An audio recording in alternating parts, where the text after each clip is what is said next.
I always knew my mother-in-law wanted to replace me, but watching her invite my husband's ex-girlfriend to take my literal seat at his birthday dinner was the moment I stopped trying to win her approval and decided to buy her entire world instead. The crystal chandeliers in Vivian's Buckhead estate cast a warm golden glow over the dining room, but the atmosphere was absolute ice.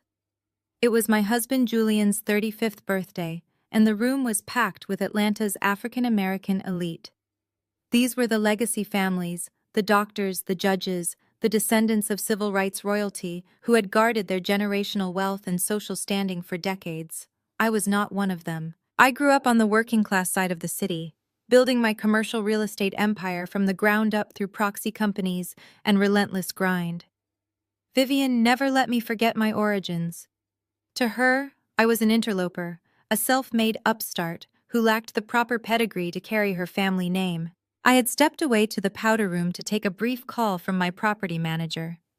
When I returned to the grand dining room, the heavy mahogany doors stood open, revealing the long banquet table, perfectly set with silver and fine china. I walked toward the head of the table where Julian was seated, expecting to take my usual place beside my husband. Instead, I stopped dead in my tracks. My chair was gone. Sitting in the space that belonged to me, laughing softly at something Julian had just said, was Camille. She was Julian's college girlfriend, the daughter of a prominent federal judge, a woman whose bloodline and bank accounts met all of Vivian's exhausting criteria for perfection. Camille looked immaculate in a tailored silk dress, her hair falling in flawless waves, her posture practically screaming entitlement. She looked up and met my eyes, offering a smile that was nothing short of venomous. Before I could say a word, Vivian stood at the opposite end of the table. She tapped a silver spoon against her crystal champagne flute. The light chatter of the distinguished guests immediately fell silent. Every eye in the room turned toward Vivian, and then shifted to me standing alone near the doorway. "Kendra, darling." Vivian projected her voice, ensuring it carried to every corner of the vast room. "I am so glad you made it back. As you can see, the main table is completely full. We have reserved this seating for core family and our legacy business partners. I had my staff set up a lovely little spot for you at the overflow guest table out in the hallway. I am sure you will be much more comfortable out there, where you can just relax." A suffocating silence blanketed the room. The humiliation was designed to be absolute. Vivian was publicly stripping me of my title as a wife, demoting me to an unwanted guest, and elevating Camille to the position of Julian's true partner right in front of the most powerful people in our social circle. I looked at Julian. His face was pale, his jaw tight, but he looked completely caught off guard, paralyzed by the sudden social execution his mother had just orchestrated. I did not cry. I did not turn around and run out the front door to hide my shame. My heart hammered against my ribs, but my face remained a perfect mask of calm composure. I had negotiated multi-million-dollar commercial acquisitions with ruthless men who tried to intimidate me.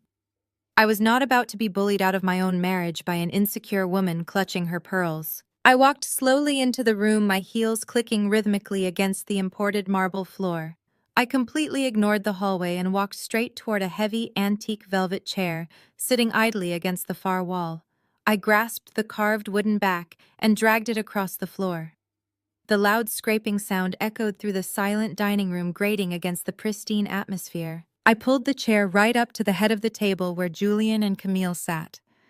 Without a word of hesitation, I wedged the heavy wood directly between them. The space was incredibly tight, but I forced the chair in, shoving Camille's seat roughly to the side. Camille gasped dramatically, throwing her hands up as the movement jostled her. "Excuse me," she snapped, her refined mask slipping for a fraction of a second.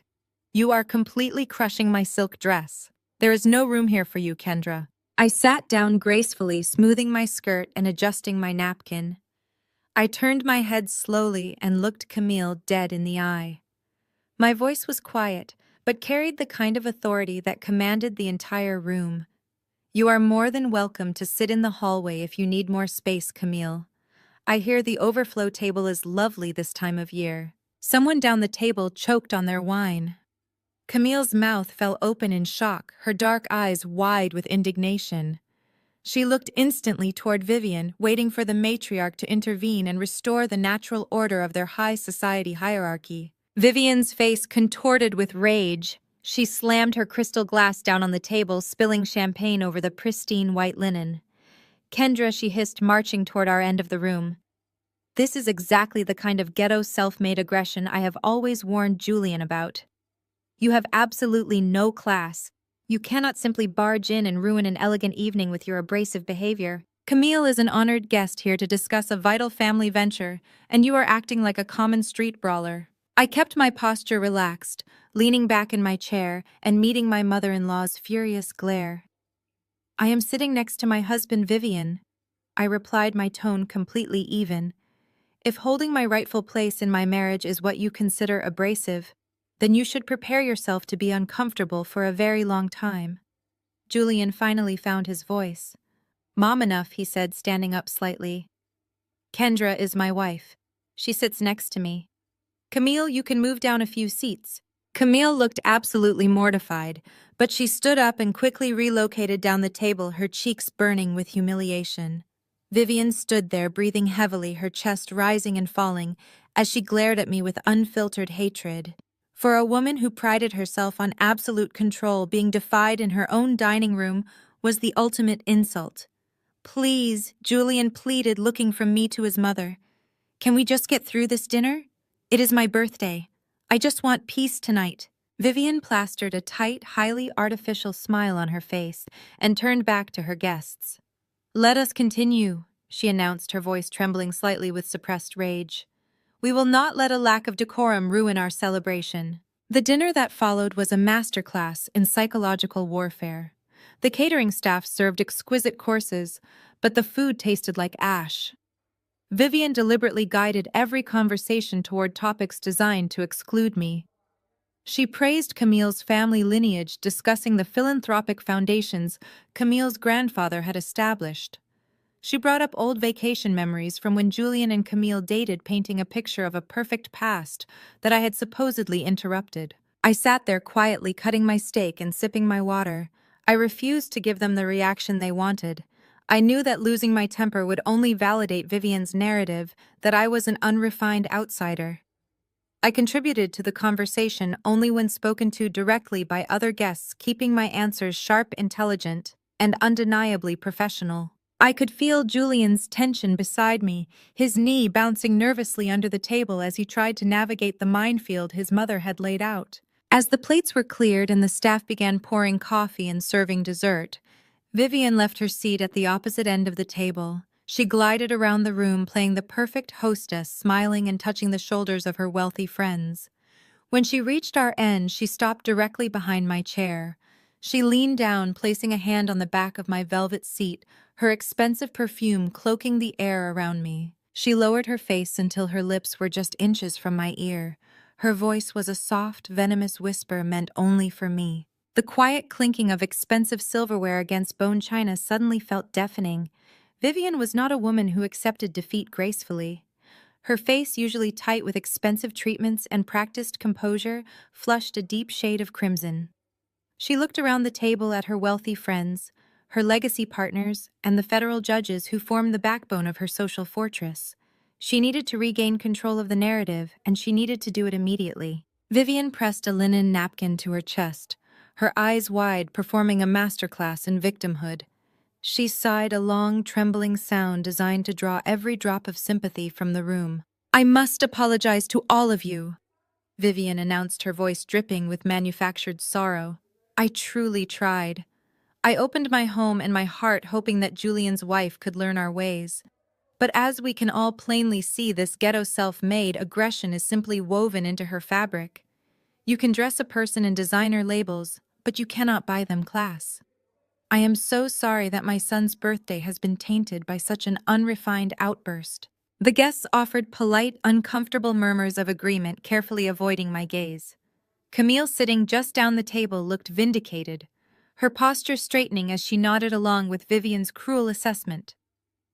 I turned to look at Julian, waiting for him to stand up, waiting for him to push back his chair, take my hand, and tell his mother that her words were unforgivable.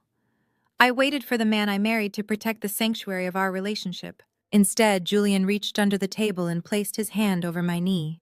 His grip was tight, anxious. He leaned in close, his voice a strained whisper meant only for me. "Kendra, please," he pleaded, his eyes darting nervously toward his mother and then back to my face. "Just let it go, please. It is my birthday, and I just want to keep the peace for tonight. Do not give her another reason to escalate this. Just ignore her." The betrayal in his request burned worse than Vivian's public insult. Julian was a good man, but he was paralyzed by the generational weight of his family's expectations. He hated conflict, and in his desperate attempt to maintain harmony, he was asking me to swallow my dignity. He was asking me to absorb his mother's venom so he would not have to deal with the fallout. I looked at his hand resting on my knee, then up at his pleading eyes. I did not argue. I gave him a single curt nod, pulling my leg away from his touch. I would keep the peace for tonight, but not for his sake. I would keep the peace because a seasoned predator never alerts their prey before snapping the trap shut. The remainder of the dinner dragged on with agonizing slowness. Vivian expertly steered the conversation back to safe elite territories. She loudly asked Camille about her father, the judge, and inquired about the philanthropic galas Camille's family was hosting that season.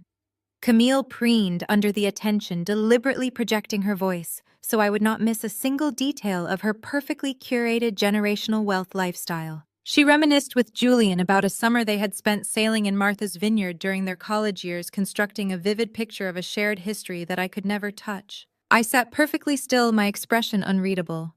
I ate the roasted duck. I sipped the imported sparkling water. I watched the performance playing out around me, with the detached observation of a general studying enemy troop movements. Vivian wanted me to break. She wanted me to shout, to throw a glass, to storm out in tears so she could point her manicured finger and prove to everyone that I was the unstable, aggressive outsider she claimed I was. I refused to give her the satisfaction. Finally, the waitstaff entered the dining room carrying a massive custom-designed birthday cake. The lights dimmed slightly, and the guests began a polite, melodic rendition of Happy Birthday. Julian smiled, though the tension still radiated from his shoulders. As the staff began slicing the cake and distributing the plates, the formal seating arrangement naturally loosened. Guests shifted in their chairs, leaning over to chat with neighbors. Vivian saw her opening. She glided around the perimeter of the long dining table, thanking her guests for coming, her smile radiant and flawless. When she reached my chair, she stopped. She placed one hand on the carved mahogany backrest of my seat, leaning down as if to inspect the floral arrangement in the center of the table. Her face was so close to mine that I could feel the warmth of her breath against my neck. When she spoke, her voice was a chilling whisper, completely inaudible to Julian or anyone else nearby. The ride back to our home in Midtown that night was suffocatingly quiet. Julian kept his eyes fixed on the road, gripping the steering wheel of his car so tightly his knuckles turned pale under the streetlights. The silence between us was heavy with all the things he was too afraid to say, and all the things I was tired of repeating. For 10 minutes, the only sound was the hum of the engine and the rhythmic passing of cars on the Atlanta streets. Finally, Julian let out a long, exhausted sigh. He shook his head slightly without taking his eyes off the road. "You pushed her too far, Kendra," he said, his voice tight with frustration. "You know how she gets about tradition and respect. Did you really have to drag that chair across the room and make a scene in front of everyone?" I turned my head to look at the man I married. He was brilliant in his field, kind to his friends, and completely blind to the psychological warfare his mother waged against me. "I did not make a scene, Julian," I replied, keeping my voice perfectly calm. "Your mother invited your ex-girlfriend to your birthday dinner. She placed her in my seat. Then she stood up in front of 50 people and told me to go sit in the hallway. I simply claimed the space that belongs to me as your wife." Julian ran a hand over his face, looking genuinely distressed. "She was just trying to facilitate a business connection with Camille. You know Camille's family has deep ties in the city. My mother is just focused on the legacy. You take everything so personally." I let out a harsh, humorless laugh. "I take it personally because it is personal. While you were busy cutting your birthday cake, your mother leaned into my ear and whispered her master plan. She told me she is hiring attorneys to find a loophole in your grandfather's trust fund. She explicitly stated she is going to write me out of this family so Camille can take my place. Julian shook his head again, completely dismissing my words. She is just talking, Kendra. You know she gets dramatic when she feels challenged. She is not actually going to hire lawyers to break up our marriage. You just need to learn how to play the game with her. Just keep the peace. I turned back to look out the passenger window, watching the city lights blur together in the darkness. There was no point in arguing with him tonight. He had spent his entire life being conditioned to accept Vivian's toxic behavior as normal. He believed her threats were just dramatic outbursts. He had no idea that a woman like Vivian did not make empty threats about money or bloodlines. The next morning brought no relief. In Vivian's world, Sunday brunch was a mandatory family obligation. Skipping it would only give her more ammunition to claim I was entirely devoid of family values.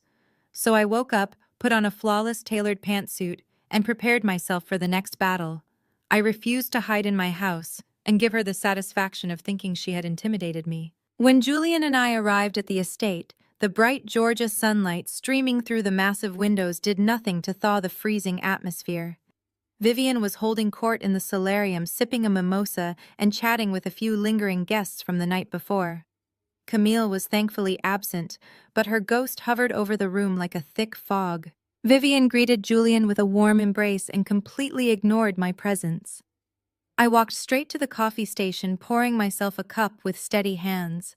I could feel her eyes burning into my back, but I stood tall, projecting absolute unbothered confidence. A few minutes later, the heavy front doors opened again. Julian's older brother Andre walked in, followed closely by his wife Lauren. Lauren was a beautiful, sharp-witted white woman from a modest working-class background in the Midwest. Vivian had never approved of her either. While Vivian targeted me with comments about being a self-made upstart, she targeted Lauren with a different but equally toxic brand of elitist disdain. Vivian constantly made backhanded compliments about Lauren's upbringing, treating her like a charity project the family had graciously taken in. "Ah, Andre, darling," Vivian called out, gliding across the room to kiss her eldest son on the cheek. "And Lauren." Vivian looked Lauren up and down, pausing on her simple, elegant summer dress. "That dress looks so incredibly thrifty and comfortable, dear. It is always so refreshing how you never feel the need to dress up for these occasions." Lauren offered a tight, polite smile that did not reach her eyes. "Thank you, Vivian. It is always a joy to see you too." Lauren caught my eye across the room. We shared a brief knowing look. We were the two outcast wives, the women who had infiltrated the sacred bloodline. We had never been incredibly close, but we shared a silent solidarity built on the mutual endurance of Vivian's daily cruelties. After a few minutes of unbearable small talk, Lauren excused herself and walked over to the beverage station where I was standing. She poured herself a glass of orange juice and leaned in close to me. "Can you help me grab some fresh fruit from the kitchen?" Lauren asked, her voice carrying a casual, breezy tone meant for Vivian's ears. "Of course," I replied, following her lead. We walked through the swinging doors into the massive caterer's kitchen, leaving the polite chatter of the solarium behind us.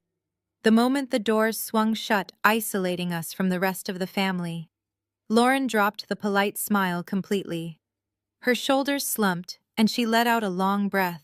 "I heard about what happened at the dinner last night," Lauren said, keeping her voice low. "Andre told me Vivian actually tried to banish you to the hallway." I leaned against the marble counter, crossing my arms. "She tried. She failed. But she did not stop there." Lauren looked at me, her expression dead serious. "I know. That is why I needed to talk to you alone, Kendra. You need to listen to me very carefully because Vivian is not just playing petty mind games anymore. She is making actual financial moves." I narrowed my eyes, giving her my full attention. "What kind of moves?" Lauren stepped closer, checking the door to make sure no one was listening. "Andre handles some of the overflow accounting for Vivian's holding company. He does not know I saw the files, but I looked through his briefcase last night. Vivian is secretly funneling a massive amount of family capital into a new commercial venture. Millions of dollars, Kendra." My real estate instincts instantly flared to life. A commercial venture. What exactly is she funding? She is building a luxury social club, Lauren whispered, her eyes wide with urgency. A highly exclusive members-only club right in the heart of Buckhead. But Vivian is not the face of it. She is putting Camille in charge. She is financing the entire operation and listing Camille as the founder and executive director. The pieces began clicking together in my mind with terrifying precision. A luxury social club for Atlanta's elite, funded by Vivian and run by Camille. It was a calculated masterstroke of social engineering. She is building a throne for her. Lauren continued, confirming my exact thoughts. Vivian wants to cement Camille as the absolute premier socialite in the city. If Camille successfully launches the most exclusive club in Atlanta, she becomes the gatekeeper to the elite. Vivian is going to use that grand opening to parade Camille around as Julian's true equal. She wants to weave Camille so deeply into the family's financial and social fabric that Julian will feel obligated to choose her over you. I took a slow breath, processing the sheer scale of the manipulation. Vivian was literally buying a kingdom to force me out of the narrative. She was creating a public stage to humiliate me and crown Camille as the rightful queen of their legacy. "Do you know where this club is going to be located?" I asked, keeping my voice dangerously calm. Lauren nodded, pulling a small folded piece of paper from her pocket. I copied down the address from the lease agreement in Andre's files. It is that huge historical commercial building over on Peachtree Road, the one with the massive courtyard and the rooftop terrace. Vivian just signed the preliminary lease agreement last week through a property management firm. Lauren handed me the paper. I unfolded it and stared at the address printed in blue ink. A slow, cold smile spread across my face.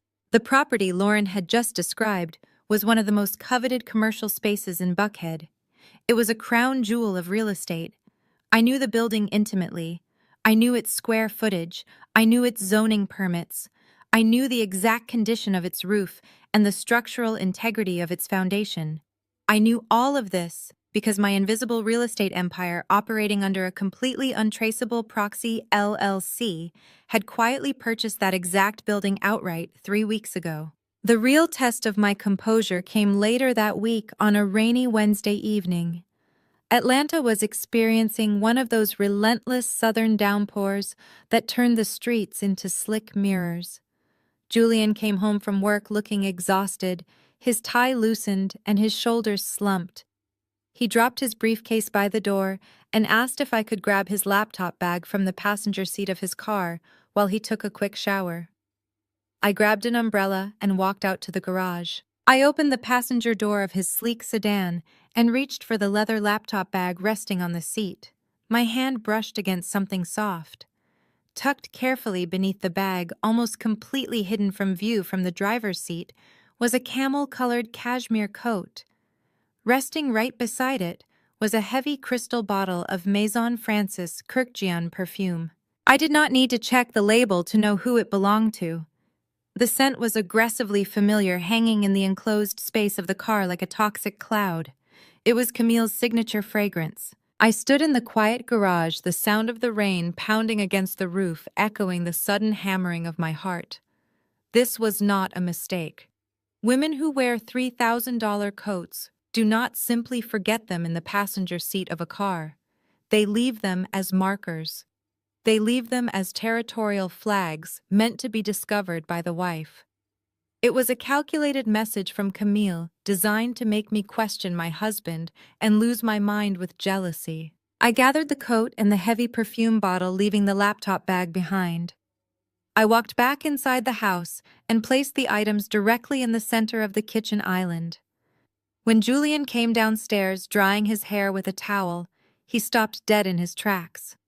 The color completely drained from his face as he stared at the cashmere coat resting on our marble counter. "Julian," I said, my voice dangerously quiet, "would you like to explain why your ex-girlfriend's wardrobe is currently residing in your vehicle?" He stammered, running a hand over his face in deep distress.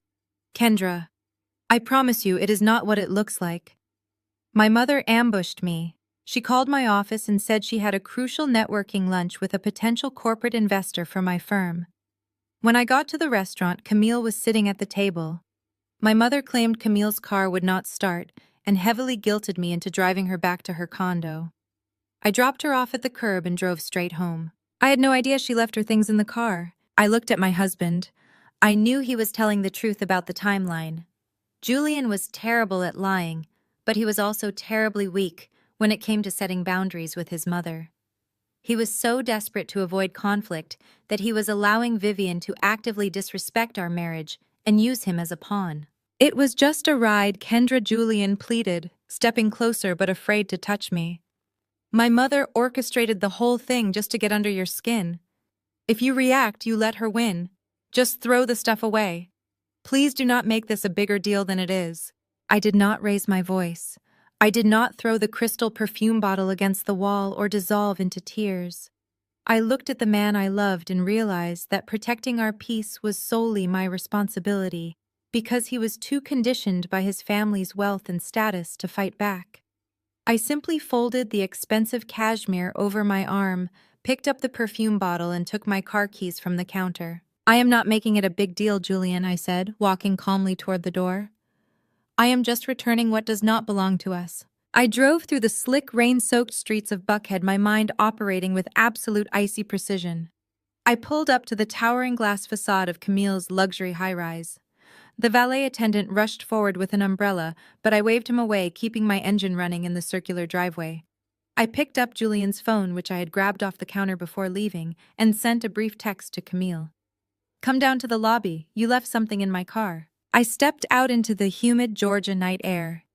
The rain had slowed to a steady drizzle, leaving deep, muddy puddles along the curb, reflecting the glowing neon lights of the lobby.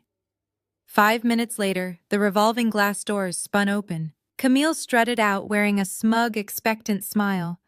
She was clearly hoping to see Julian sitting in the driver's seat, ready to engage in whatever dramatic apology she had scripted in her head.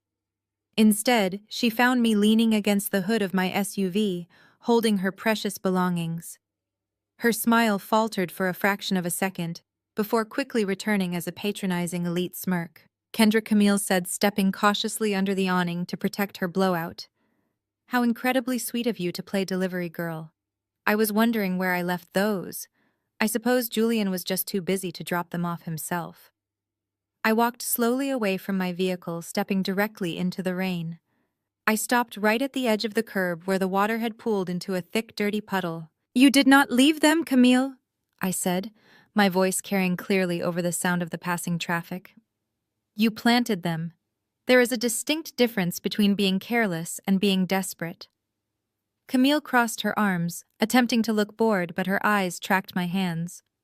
"Do not flatter yourself, Kendra. It was a simple oversight. Now be a good girl and hand them over." I extended my arms straight out over the deep, muddy puddle. I looked her dead in the eye and relaxed my fingers. The heavy cashmere coat splashed directly into the dirty water, instantly soaking up the dark sludge. I dropped the crystal perfume bottle right on top of it. The glass hit the concrete curb and shattered, sending a potent, overwhelming wave of expensive fragrance into the damp air. Camille shrieked, jumping back as the muddy water splashed against her designer heels. "Are you insane?" she screamed, her refined high society mask shattering completely. "Do you have any idea how much that coat costs? You absolute psycho!" She pointed a manicured, trembling finger at me, her face twisted with pure, unfiltered venom. "You are nothing but a temporary placeholder, Kendra. Vivian will never let a nobody like you keep him. You do not belong in our world, and we are going to strip you of everything. You will be back on the cheap side of town by the end of the year." I stepped closer to her, completely unfazed by her tantrum. "Your world is built on Daddy's money and Vivian's approval, Camille," I said, my tone perfectly even. "My world is built on concrete and steel that I own. Do not ever leave your trash in my husband's car again." I turned my back on her, got into my vehicle and drove away, leaving her standing in the rain screaming at my taillights. I did not go back to my house. I drove straight to my corporate office downtown. The building was quiet, the city lights casting long shadows across my massive mahogany desk. I sat down in my leather chair and booted up my secure servers.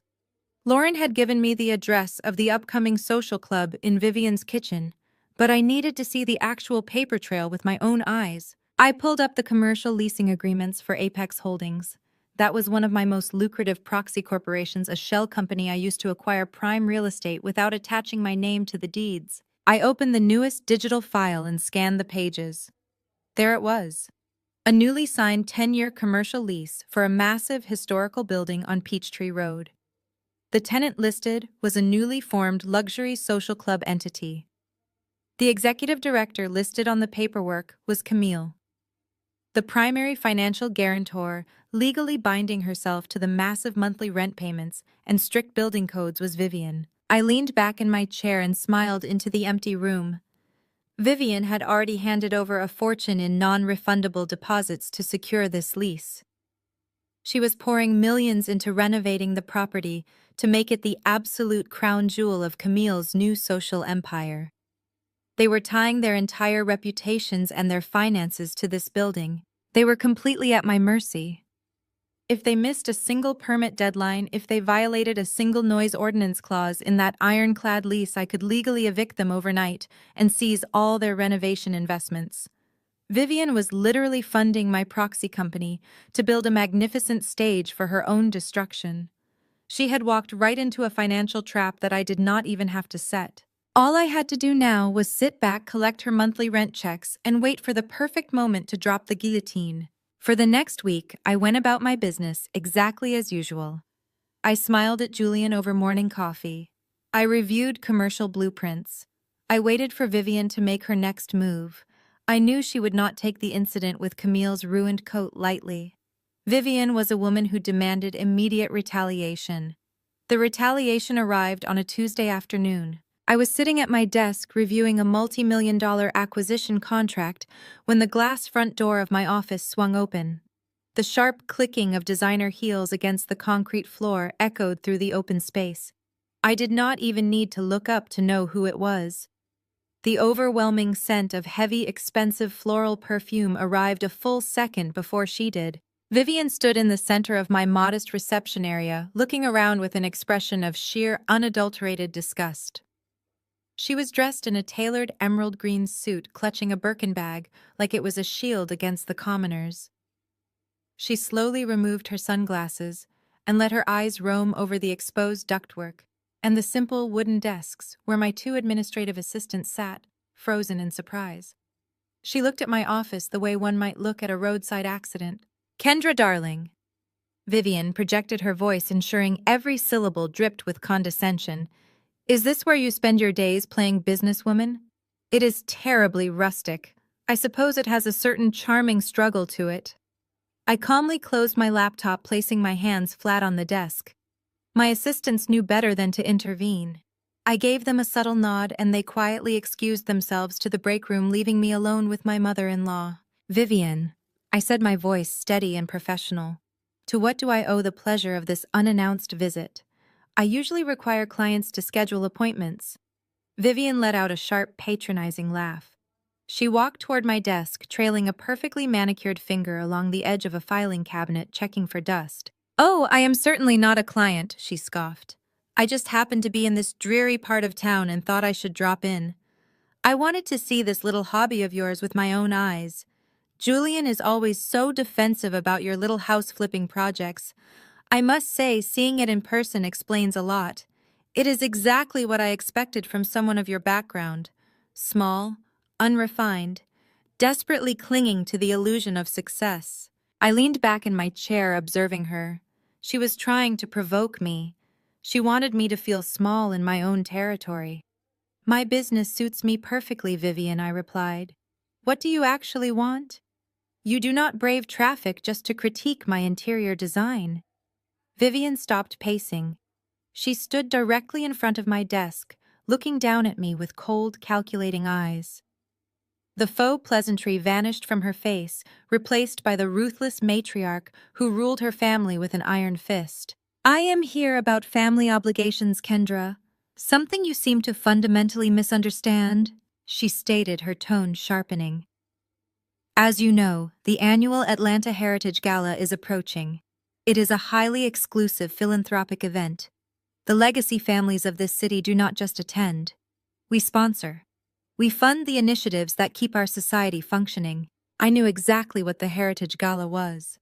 It was an extravagant excuse for wealthy families to pat themselves on the back while funneling money into vanity projects. Julian and I always make our private donations to causes we actually care about, I said smoothly. We do not need to buy a table at a gala to prove our worth. Vivian slammed her hand flat against my desk. The sudden sound cracked through the quiet office. This is not about what you care about, Vivian hissed, leaning over the desk, her eyes flashing. This is about what is required to carry my family's name. You insist on inserting yourself into our world. You drag your antique chairs across my dining room, and you assault our honored guests in the rain. You desperately want to play the role of Julian's equal. Well, now it is time to pay the admission fee. She stood up straight, adjusting her emerald jacket with a swift, jerky motion. The family is sponsoring a premier initiative this year. I expect a contribution from you, she demanded. Not from Julian's accounts. Not from the money my son earns. From you. From this little boutique agency of yours. I want a check for $50,000. I kept my face completely impassive, but inside my mind was working at lightning speed. $50,000. It was a highly specific, aggressive amount. Vivian knew that a typical small-scale house flipper working out of an exposed brick office would not have $50,000 in liquid cash just sitting around for a vanity charity donation. She was testing me. More accurately, she was trying to publicly break me.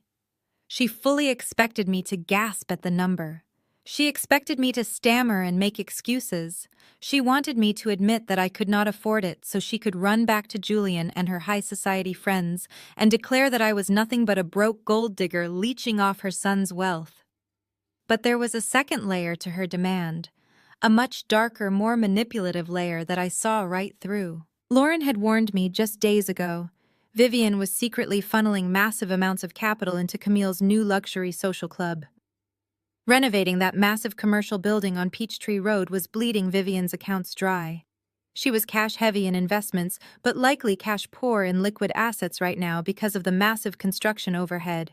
This $50,000 family charity obligation was an absolute sham. Vivian was not raising money for a gala. She was shaking me down to help fund the very social club designed to destroy my marriage. She wanted me to unknowingly pay for Camille's crown.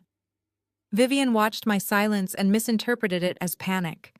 A cruel, victorious smile spread across her face. "What is the matter, Kendra?" she taunted, her voice softening into a mockingly sympathetic tone. "Is $50,000 a bit too steep for your current profit margins? I completely understand. It is a substantial amount of money for someone from your side of the tracks. Perhaps you should call Julian. You could beg him to cover your portion of the family duties. Or better yet, you could simply admit that you cannot afford to sit at our table and quietly step aside." Camille would never blink at a $50,000 request. In fact, her family is contributing triple that amount. She was practically vibrating with triumph.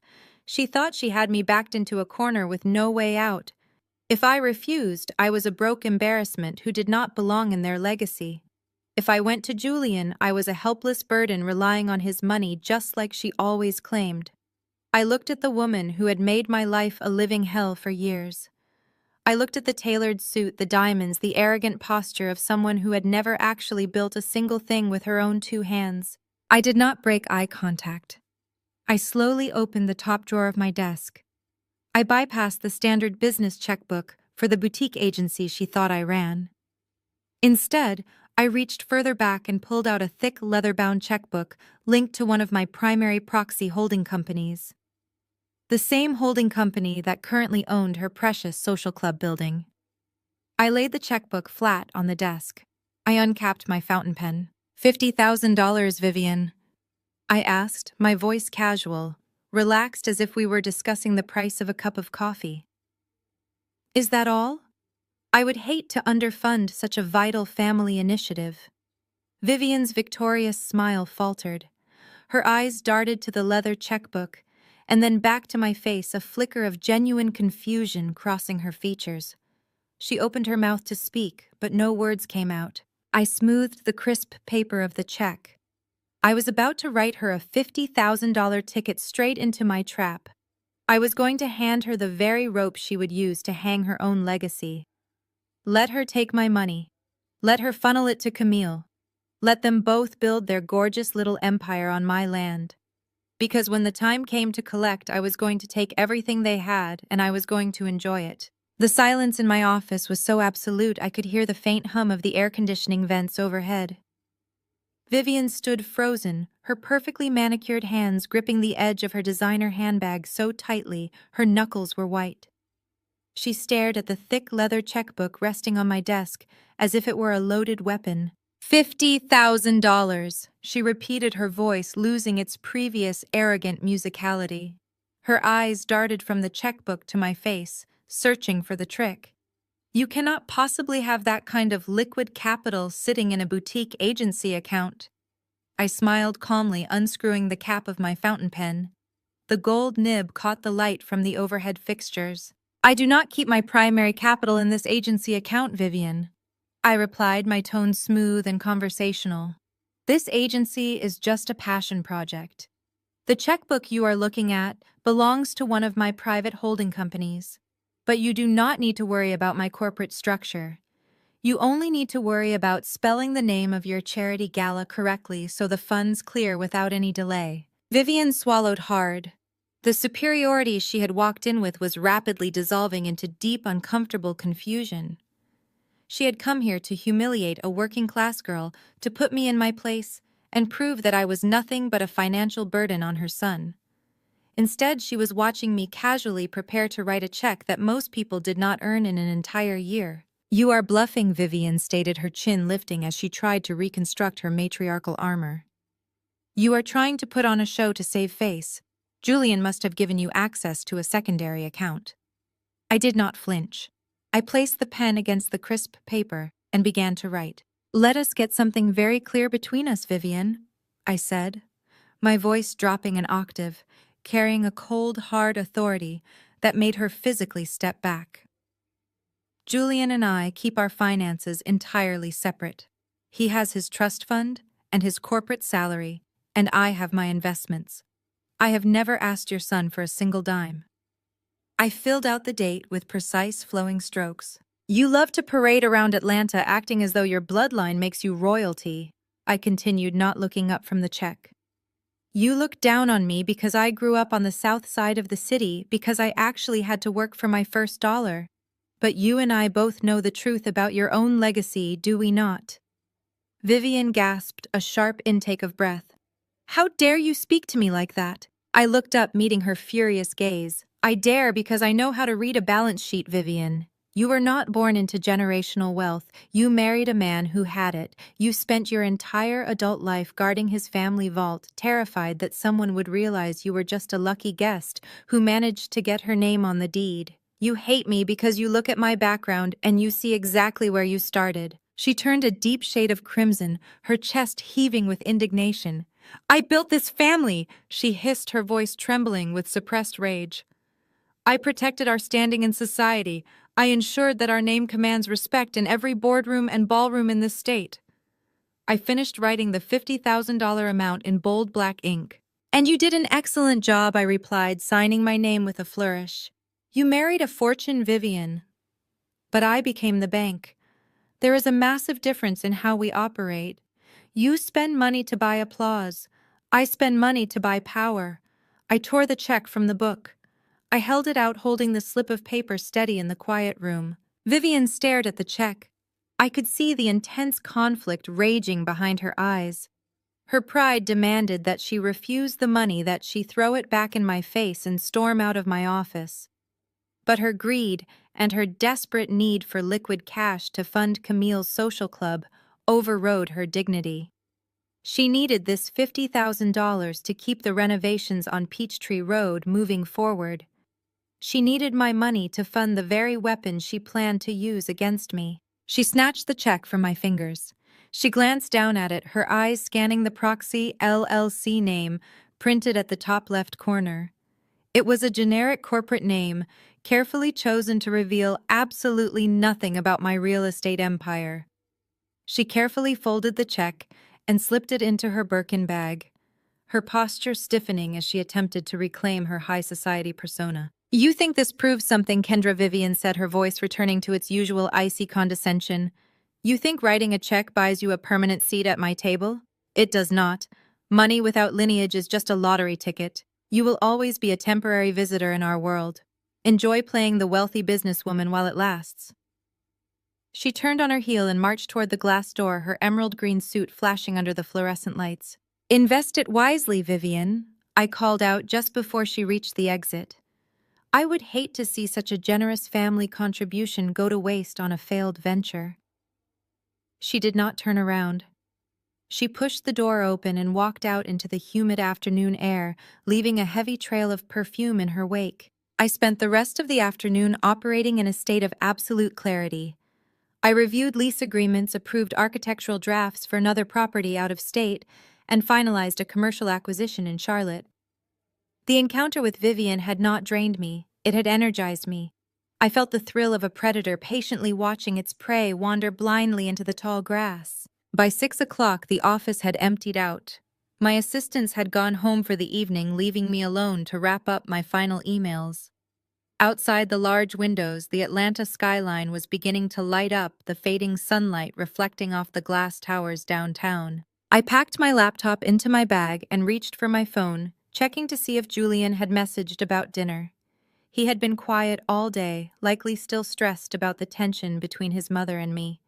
I planned to pick up food from his favorite Italian spot, hoping to ease his mind and enjoy a quiet evening together. I tapped the screen of my phone to unlock it. A notification from social media immediately caught my eye. I rarely used my personal accounts, preferring to keep a low digital footprint, but I followed the major socialite pages to keep track of the city's commercial trends and high society movements. The notification was a tag alert from a mutual acquaintance highlighting a newly uploaded post. I clicked the alert. The screen loaded, pulling up a photo that made my blood run instantly cold. It was a post from Camille's public profile. The image was stunningly composed, carefully lit, and dripping with implied intimacy. It showed Camille and Julian sitting close together in the plush corner booth of one of Buckhead's most exclusive dimly lit restaurants. A half-empty bottle of expensive red wine sat on the table between them. Julian was looking down at something on his phone. His expression relaxed, his shoulders loose. But Camille was looking directly into the camera lens. She was leaning slightly toward him, her hand resting casually on the table, just inches from his arm. Her smile was soft, triumphant, and fiercely possessive.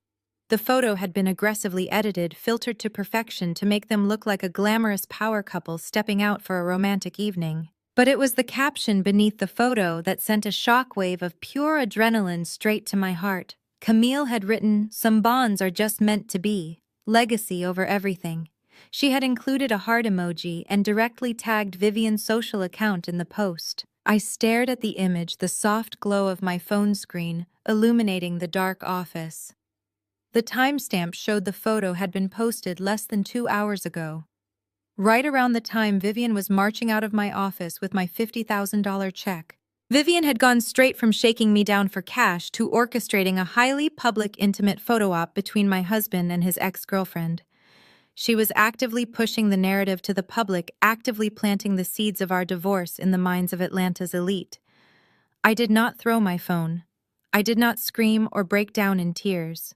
I simply stared at Camille's smug, flawless face on the screen, burning the image into my memory. They thought they were so clever. They thought they could embarrass me in public, take my money in private, and parade my husband around the city like a trophy they had already won back. I locked my phone and slipped it into my purse.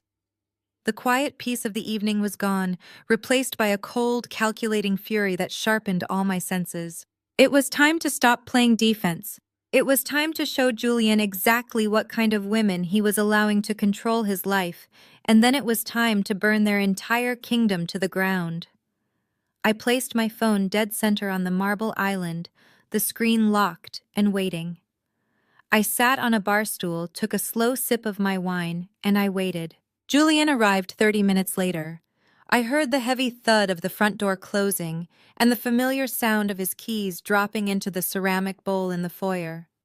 He walked into the kitchen, loosening his silk tie, looking completely drained from a long day at his corporate firm. He saw the takeout containers and offered a tired but genuine smile. "You are an absolute lifesaver, Kendra," he said, walking over to kiss my cheek. "I am starving." The office was a total madhouse today, and I barely had time to grab a coffee, let alone lunch. I did not return the kiss. I did not offer a warm greeting. I simply took a slight step back and looked at him. My silence must have been deafening because his tired smile faded instantly. He stopped in his tracks, looking at my face and taking in my perfectly composed, emotionless expression. "What is wrong?" he asked, his voice dropping an octave, the exhaustion suddenly replaced by sharp concern. I did not yell. I did not throw my wineglass against the wall or demand a divorce. I simply reached out and tapped the screen of my phone. The device illuminated, casting a harsh white glare across the dark marble countertop. I placed my index finger on the edge of the phone and slid it slowly across the smooth surface until it stopped directly in front of him. "Explain this to me, Julian," I said, my voice soft and dangerously level. "Explain to me how my husband is currently starring in a romantic social media campaign with his ex-girlfriend while I am sitting here waiting for him to come home to his wife." Julian looked down at the bright screen. I watched the blood completely drain from his face. His jaw went slack, and his eyes widened in sheer, unfiltered horror as he read the caption beneath the heavily edited photograph. "Some bonds are just meant to be. Legacy over everything." He stared at the image of himself sitting intimately close to Camille in that dimly lit restaurant booth. He looked at the half-empty bottle of wine between them. He looked at the way Camille was gazing possessively into the camera lens. "Kendra, I swear to you, this is not what it looks like," he stammered, his hands hovering over the phone as if the device itself might burn him. He looked up at me, panic radiating from every feature of his face. "You have to believe me." I crossed my arms, leaning back against the counter, maintaining my steady, unblinking gaze. "So you are telling me that is not you sitting in a luxury booth with the woman your mother desperately wants you to marry?" I asked, my tone completely flat. "Because the photographic evidence seems remarkably clear. My mother called my office yesterday," Julian explained, desperation bleeding into his voice as the words rushed out of him. "She told me she had secured a private lunch meeting with a massive private equity investor who was highly interested in backing our new tech expansion. She said it was a crucial networking opportunity for my firm and insisted I meet them at the restaurant. When I walked in, the investor was not there. It was just Camille sitting at the table." "So you stayed," I challenged, raising a single eyebrow. "You realized it was a setup, and you chose to sit down and drink wine with her anyway." "I stayed for exactly 20 minutes because my mother texted me right as I walked in and said the investor was running late," Julian pleaded. Camille poured the wine before I even sat down. I barely touched my glass. She just kept asking about my business, pretending she wanted to facilitate the introduction and talking about her family's corporate connections. I was looking down at my emails, trying to figure out where the actual client was. She must have had a friend or a photographer take this photo while I was distracted. "She staged the entire thing, Kendra. I swear to you on my life I did not know." I stood there watching the man I loved grapple with the magnitude of what had just been done to him. For our entire relationship, Julian had defended his mother. He had brushed off Vivian's passive-aggressive comments as traditional high society quirks. He had begged me to keep the peace and ignore the blatant disrespect because he simply could not fathom that his own mother would actively try to destroy his life. He operated under the naive assumption that Vivian's ultimate goal was family harmony. But standing in our kitchen staring at the digital proof of his mother's treachery, the final veil lifted from his eyes. I watched the exact moment Julian's worldview shattered into a million irreparable pieces. "The code in your car last week," I said softly, breaking the heavy silence and connecting the dots for him. The expensive perfume left on the passenger seat. The sudden ambush invitation to the birthday dinner. The fake private equity investor lunch. None of this is a coincidence, Julian. They are actively hunting our marriage. They are trying to build a public case for our separation, and they are using you as the bait." Julian picked up the phone, his hands trembling slightly, as he stared at the tagged mention of his mother's social account. Vivian had already liked the post. She had validated the image to her thousands of high society followers. He set the phone down slowly, his hands balling into tight fists against the marble counter. The panic in his eyes was gone, replaced by a dark, simmering rage I had never seen in him before. The peacemaker was dead. The devoted son who constantly tried to appease his impossible mother was gone forever. "She set me up," he whispered, his voice vibrating with a terrifying newfound clarity. "My own mother set me up to make me look like an adulterer in front of the entire city. She used my company as leverage to trap me in a room with Camille." He ran both hands roughly over his head, pacing the short length of the kitchen. Every step he took seemed to shed another layer of his lifelong conditioning. "She does not care about my happiness," Julian said, his voice growing louder, echoing off the high ceilings. "She never has. She only cares about her legacy and her absolute control over my trust fund. She is trying to orchestrate a public scandal so you will be humiliated enough to leave me. She wants to break us apart, and she is willing to destroy my reputation to do it." I walked around the kitchen island and stood in front of him. I did not offer false comfort. I did not tell him everything was going to be fine. I needed him to feel the absolute sting of this betrayal, because it was the only way he would finally find the strength to cut the cord. "What are you going to do about it, Julian?" I asked, looking deep into his eyes. "Because I have spent years absorbing her insults to protect your peace. I have smiled through the disrespect and the elite condescension. But I will not be made a fool of in public, and I will not share my husband with a legacy ghost." Julian looked down at me, his expression hardening into pure, unyielding resolve. He reached out and gently took my hands in his, pulling me close. "You are never going to have to absorb her insults again," he promised, his voice steady and resolute. "I am done playing her games. I am done caring about the trust fund and the bloodlines and the society politics. She wants to see what happens when she pushes my marriage to the brink. I am going to show her exactly what it looks like when I push back." He turned away from me, reached across the marble counter and grabbed his phone. He did not hesitate. He did not second-guess himself or worry about the fallout. He opened his contacts, found his mother's name, and pressed the call button, putting the phone on speaker for both of us to hear. The final battle lines were about to be drawn, and Julian was finally picking up his sword. The dial tone echoed off the marble backsplash in our kitchen, sounding like a warning bell in the quiet house. Julian had placed his phone dead center on the island. He stood over it, his hands planted firmly on the counter, his chest rising and falling with heavy, deliberate breaths. Vivian answered on the second ring. "Julian, darling." Her voice floated through the speaker, dripping with the artificial syrupy sweetness she reserved for high society functions. "I was just thinking about you. Did you have a productive evening? I hope you thanked Camille for taking time out of her busy schedule to discuss the firm." Julian did not let her finish the performance. "Cut the act, Mom," he commanded, his voice a low, steady rumble of pure, unadulterated anger. "I saw the photo. I saw the caption.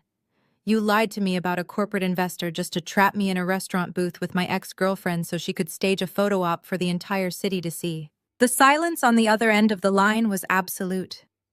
For a moment, the only sound was the faint static of the cellular connection.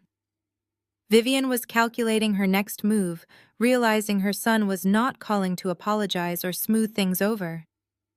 He was calling to draw a line in the sand.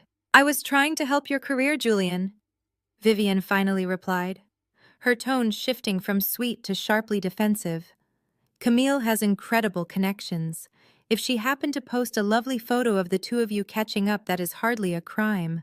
You are overreacting because your wife is standing right next to you, whispering poison into your ear. I know Kendra is there. I know she is forcing you to make this call. I did not say a word. I just watched my husband." "Kendra has not said a single thing," Julian fired back, his voice rising in volume. "She did not have to. You exposed yourself. You used my business as leverage to humiliate my wife in public. I am telling you right now to back off. Camille is a ghost to me. I do not want her near my firm, I do not want her near my house, and I absolutely do not want her near my marriage. If you ever pull a stunt like this again, I will cut contact with you completely." The threat hung in the air, heavy and absolute. Julian had never spoken to his mother with such fierce, unwavering authority. Vivian let out a harsh, venomous laugh. "You think you can threaten me, Julian?" she hissed, the refined matriarch mask shattering completely to reveal the ruthless dictator beneath. "You think you can throw away your legacy for a self-made nobody from the South Side? You turned 35 today. Need I remind you what is at stake? Your grandfather's trust fund requires a partner capable of carrying this family's name with dignity. I am the executor of that trust. If you refuse to align yourself with the standard I have set, I will strip you of every single dime." She was practically screaming into the phone, her voice shrill with desperation and fury. "I will call my attorneys first thing in the morning," Vivian threatened. "I will freeze your assets.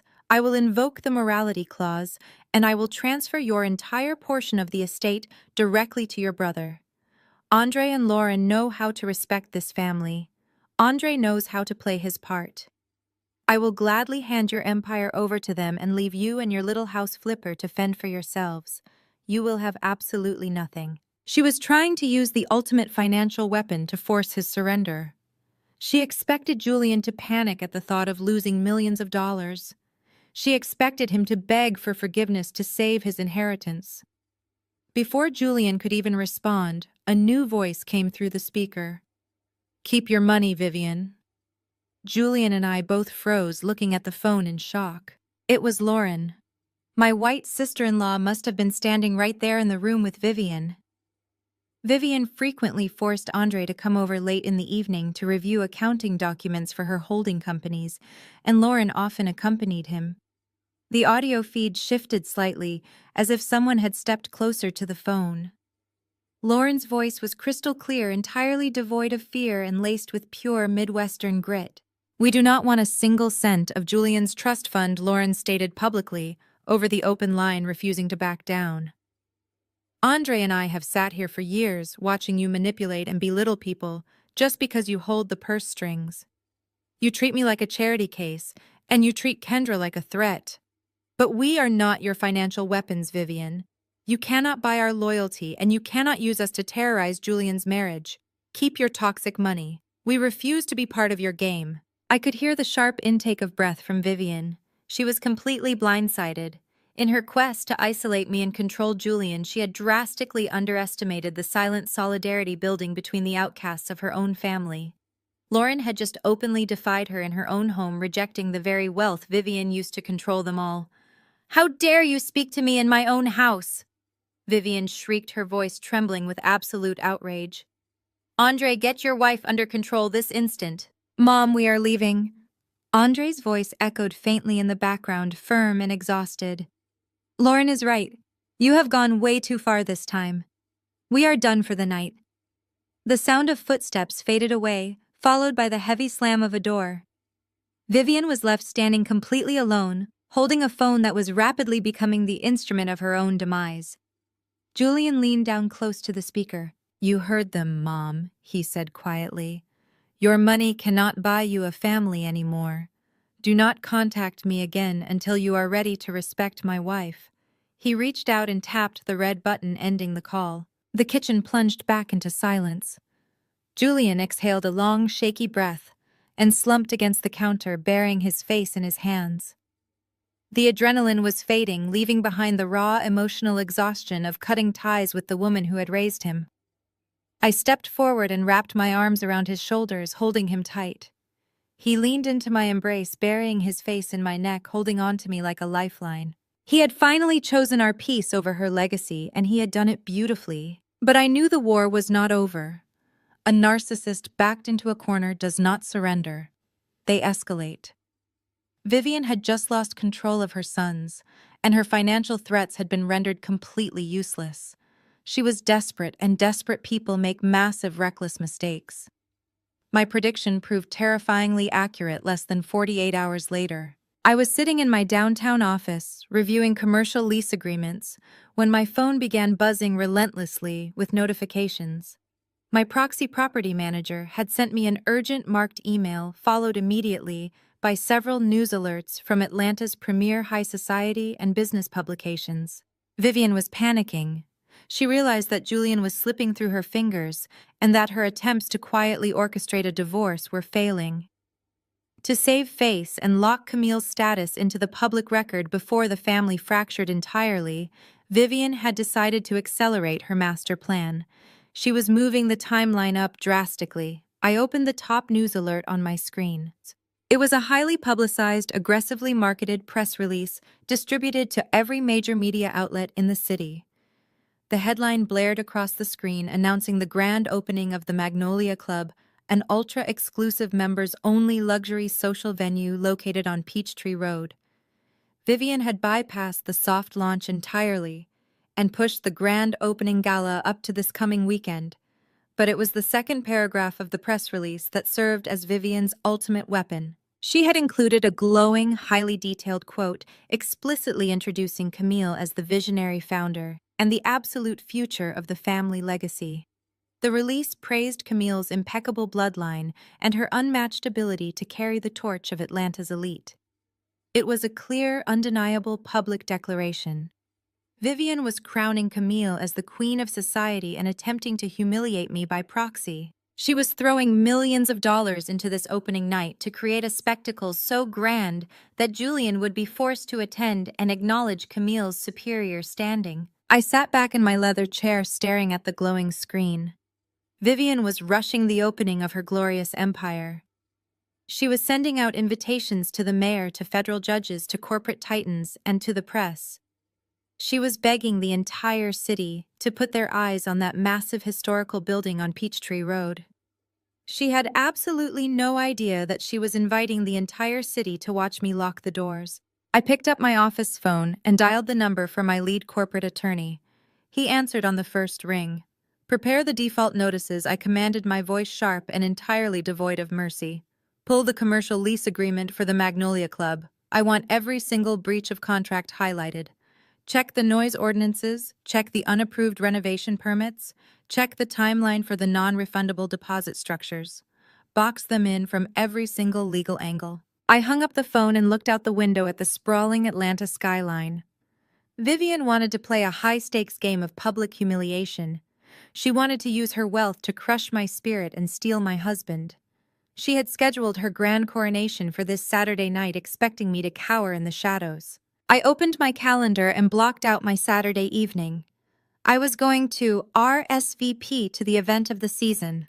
I was going to put on my best designer gown, and I was going to walk right through the front doors of my own building to collect exactly what was owed to me. The sharp chime of the doorbell pulled me from my thoughts. I set my coffee mug down on the marble counter and walked through the quiet house to the front foyer. I glanced through the sidelight window, expecting to see a delivery driver with a package. Instead, I saw a man in a crisp uniform holding a thick manila envelope. I unlocked the door and pulled it open. The man looked at me with a detached, professional expression. He asked to confirm my identity. When I nodded, he handed the heavy envelope directly to me, stating that I had been officially served. He turned and walked back to his vehicle without another word, leaving me standing on my front porch in the humid Georgia morning. I closed the door and looked down at the envelope in my hands. It bore the return address of one of the most ruthless, highly priced family law firms in Atlanta. The same law firm Vivian had used for decades. A cold, tight knot formed in my stomach as I walked back to the kitchen. I slid my fingernail under the flap and tore the envelope open. I pulled out a thick stack of legal paper bound with a blue backing cover. I placed the documents flat on the kitchen island and began to read. It was a formal petition for the dissolution of marriage filed in the Superior Court of Fulton County. It was a divorce decree. I read through the aggressively drafted clauses. The document demanded an immediate separation, citing irreconcilable differences and extreme emotional distress. It requested that I vacate our primary residence within 30 days. It outlined a brutally unfair division of assets designed to leave me with absolutely nothing while protecting the generational wealth of my husband's family. It was a masterpiece of legal intimidation crafted to utterly destroy a woman without resources. I flipped to the very last page of the document. There, resting on the signature line above his printed name, was Julian's signature. I stared at the black ink. The signature was incredibly accurate, mimicking the sharp slopes and angles of Julian's handwriting. To a stranger or a court clerk, it would look entirely legitimate, but I was not a stranger. I was his wife. I had watched Julian sign hundreds of documents over the years, from mortgage applications to anniversary cards. I knew the natural fluid rhythm of his hand. The signature on this divorce petition was too deliberate. The pressure of the pen was too even, lacking the natural fading stroke Julian always made at the end of his last name. It was a forgery. A highly skilled, expensive forgery, but a fake nonetheless. Vivian had lost her mind. In her absolute desperation to secure Camille's position and break my spirit before the grand gala, she had crossed the line from toxic manipulation straight into felony fraud. She had hired an attorney, forged her own son's signature on a divorce petition, and paid a process server to deliver it to my front door. She wanted to legally terrorize me. She expected me to open this envelope, dissolve into a puddle of hysterical tears, pack my bags, and run away before Julian even got home. She wanted to clear the board so she could drag him to the Magnolia Club on Saturday as a single man, ready to be claimed by Camille. I did not pack my bags. I did not shed a single tear. I left the forged divorce papers resting exactly where they were on the kitchen island. I poured myself another cup of coffee and waited for my husband to come home. Julian walked through the front door shortly after noon, having canceled his afternoon meetings to come home early. The strain of the past few days was deeply etched into his features. He looked exhausted, burdened by the sudden, violent severing of his relationship with his mother. He walked into the kitchen, dropping his keys into the bowl, looking for comfort, looking for a quiet moment of peace in our home. He saw me standing by the counter, his eyes immediately dropping to the thick stack of legal documents resting near my coffee mug. "What is that?" he asked, his voice tight with apprehension. I stepped back and gestured toward the papers. "A courier dropped it off an hour ago, Julian. I think you should read it." Julian stepped forward. He picked up the document, his eyes scanning the bold legal header. I watched the blood completely vanish from his face. His skin turned an ashen gray as he read the words, "Petition for dissolution of marriage." His hands began to tremble so violently, the thick paper rattled in the quiet kitchen. He flipped frantically through the pages, his eyes darting across the aggressive demands, the eviction notice, the asset protection clauses. He flipped to the final page and stared at the signature line. He stopped breathing. He stood absolutely frozen, staring at the forged ink mimicking his own name. The sheer magnitude of the violation washed over him, crashing into his chest like a physical blow. He dropped the documents onto the marble counter as if they were covered in poison. He stumbled backward, gripping the edge of the sink, his knuckles turning white. "I did not sign this," he gasped, his voice cracking his chest, heaving as he struggled to pull air into his lungs. "Kendra, I swear to God I did not sign this. I have never even spoken to this law firm." "I know you did not sign it, Julian," I said softly, stepping forward to stand beside him. "I know it is a forgery." Julian looked at me, his eyes wide and bright with a mixture of horror and absolute revulsion. The reality of what his mother had done settled into his mind. She had not just insulted me. She had not just staged a fake social media photo. She had committed a severe criminal offense to illegally dissolve his marriage behind his back. She had violated the most sacred boundary of his life, using his name to terrorize the woman he loved. "She forged my name," he whispered, staring blindly at the kitchen floor. "My own mother forged my signature on a divorce decree. She is trying to force you out of our home. She is trying to destroy us." He pushed himself off the counter, pacing the length of the kitchen like a caged animal. The exhaustion that had weighed him down moments ago was instantly incinerated by a white-hot, blinding rage. He ran his hands roughly over his face, wiping away the last remnants of the dutiful son he had once been. "That is it," he declared, his voice ringing with a fierce, unbreakable conviction. "I am done. The line has been crossed and there is no coming back from this. She wants to play games with legal documents. I will show her exactly how legal documents work." He turned to look at me, his eyes burning with an intensity I had never witnessed before. "I am calling my attorneys right now," Julian stated, bridging the distance between us and grabbing my shoulders gently but firmly. "I am having them draft a formal, irrevocable forfeiture of my entire inheritance. I am walking away from the grandfather's trust fund completely. I do not want a single cent of that money. I do not want her legacy. I do not want anything that ties me to her toxicity." "Julian," I started, but he cut me off, shaking his head. "No, Kendra," he insisted, his voice thick with emotion. "I am not going to let her hold this money over our heads like a weapon for the rest of our lives. I will forfeit the trust, and then I am going to call a press conference. I am going to stand in front of every media outlet in Atlanta and publicly denounce my mother. I will expose her forgery. I will expose her manipulation. I will burn my own family name to the ground to protect you. I am choosing you. I am choosing us."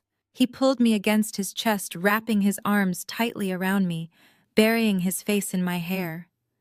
He was willing to throw away millions of dollars. He was willing to endure the greatest public scandal this city had seen in decades. He was willing to burn his entire world to ashes just to keep me safe. He had proven his absolute loyalty. He had chosen me over the empire. I wrapped my arms around his waist, resting my head against his chest, listening to the steady pounding of his heart. A profound warmth spread through my veins. He was ready to walk into the fire for me. But I was not going to let him burn. It was time. He had passed the ultimate test, and now it was time for me to finally reveal the truth. It was time for him to understand exactly who he had married. Vivian was moving with the reckless speed of a cornered predator. Pushing the Magnolia Club opening to this Saturday meant she was burning through cash at an astronomical rate. Expedited permits, triple overtime for construction crews, and imported European fixtures required immediate liquid capital. I knew her financial architecture intimately. To fund this accelerated vanity project without liquidating her long-term assets, she had to borrow. She aggressively leveraged her primary holding company, taking out high-interest short-term bridge loans from private lenders. She assumed the club's opening weekend would generate enough exclusive membership fees to immediately cover the overhead. She was gambling her entire foundation on Camille's social debut. I did not just watch her gamble, I became the house. Operating quietly from my home office, I instructed my wealth management team to mobilize my proxy investors. We swept through the private lending sector of Atlanta like a phantom. Using 3 different shell corporations registered out of state, I systematically bought up every single note of debt Vivian had just signed. I purchased her liabilities at a premium, transferring the ownership of her financial obligations directly into my hidden portfolios. By Thursday morning, the trap was fully set. I was no longer just the landlord holding the lease to her precious social club. I was her primary creditor. I held the mortgage on her building, and I held the leash on her entire holding company. If she missed a single payment, if she violated a single clause of those highly restrictive bridge loans, I had the legal authority to seize her assets overnight. I was sitting at my kitchen island sipping black coffee and savoring the quiet victory of my financial checkmate when the sharp chime of the doorbell rang. I set my mug down on the cool marble and walked through the silent house to the front foyer. Glancing through the side-light window, I expected to see a standard delivery driver. Instead, a man in a crisp uniform stood on my porch holding a thick manila envelope. I unlocked the door. He looked at me with a detached professional expression, asked to confirm my name, and handed the heavy envelope directly to me. He stated that I had been officially served, then turned and walked back to his vehicle without another word. I closed the door, a cold knot forming in my stomach. The return address printed in the corner of the envelope belonged to one of the most ruthless, highly priced family law firms in Buckhead. It was the same firm Vivian had kept on retainer for decades. I walked back to the kitchen, slid my fingernail under the flap, and tore the envelope open. I pulled out a thick stack of legal paper bound with a blue backing cover. I placed the documents flat on the kitchen island and began to read. It was a formal petition for the dissolution of marriage filed in the Superior Court of Fulton County. It was a divorce decree. I read through the aggressively drafted clauses. The document demanded an immediate separation, citing irreconcilable differences and extreme emotional distress. It requested that I vacate our primary residence within 30 days. It outlined a brutally unfair division of assets designed to leave me with absolutely nothing while protecting the generational wealth of my husband's family. It was a masterpiece of legal intimidation crafted to utterly destroy a woman without resources. I flipped to the very last page of the document. There, resting on the signature line above his printed name, was Julian's signature. I stared at the black ink. The signature was incredibly accurate, mimicking the sharp slopes and angles of Julian's handwriting. To a stranger or a court clerk, it would look entirely legitimate. But I was not a stranger. I was his wife. I had watched Julian sign hundreds of documents over the years, from mortgage applications to anniversary cards. I knew the natural fluid rhythm of his hand. The signature on this divorce petition was too deliberate. The pressure of the pen was too even, lacking the natural fading stroke Julian always made at the end of his last name. It was a forgery. A highly skilled, expensive forgery, but a fake nonetheless. Vivian had completely lost her mind. In her absolute desperation to secure Camille's position and break my spirit before the grand gala, she had crossed the line from toxic manipulation straight into felony fraud. She had hired an attorney, forged her own son's signature on a divorce petition, and paid a process server to deliver it to my front door. She wanted to legally terrorize me. She expected me to open this envelope, dissolve into a puddle of hysterical tears, pack my bags, and run away before Julian even got home. She wanted to clear the board so she could drag him to the Magnolia Club on Saturday as a single man ready to be claimed by Camille. I did not pack my bags. I did not shed a single tear. I left the forged divorce papers resting exactly where they were on the kitchen island. I poured myself another cup of coffee and waited for my husband to come home. Julian walked through the front door shortly after noon, having canceled his afternoon meetings to come home early. The strain of the past few days was deeply etched into his features. He looked exhausted, burdened by the sudden, violent severing of his relationship with his mother. He walked into the kitchen, dropping his keys into the bowl, looking for comfort, looking for a quiet moment of peace in our home. He saw me standing by the counter, his eyes immediately dropping to the thick stack of legal documents resting near my coffee mug. "What is that?" he asked, his voice tight with apprehension. I stepped back and gestured toward the papers. "A courier dropped it off an hour ago, Julian," I told him. "I think you should read it." Julian stepped forward. He picked up the document, his eyes scanning the bold legal header. I watched the blood completely vanish from his face. His skin turned an ashen gray as he read the words, "Petition for dissolution of marriage."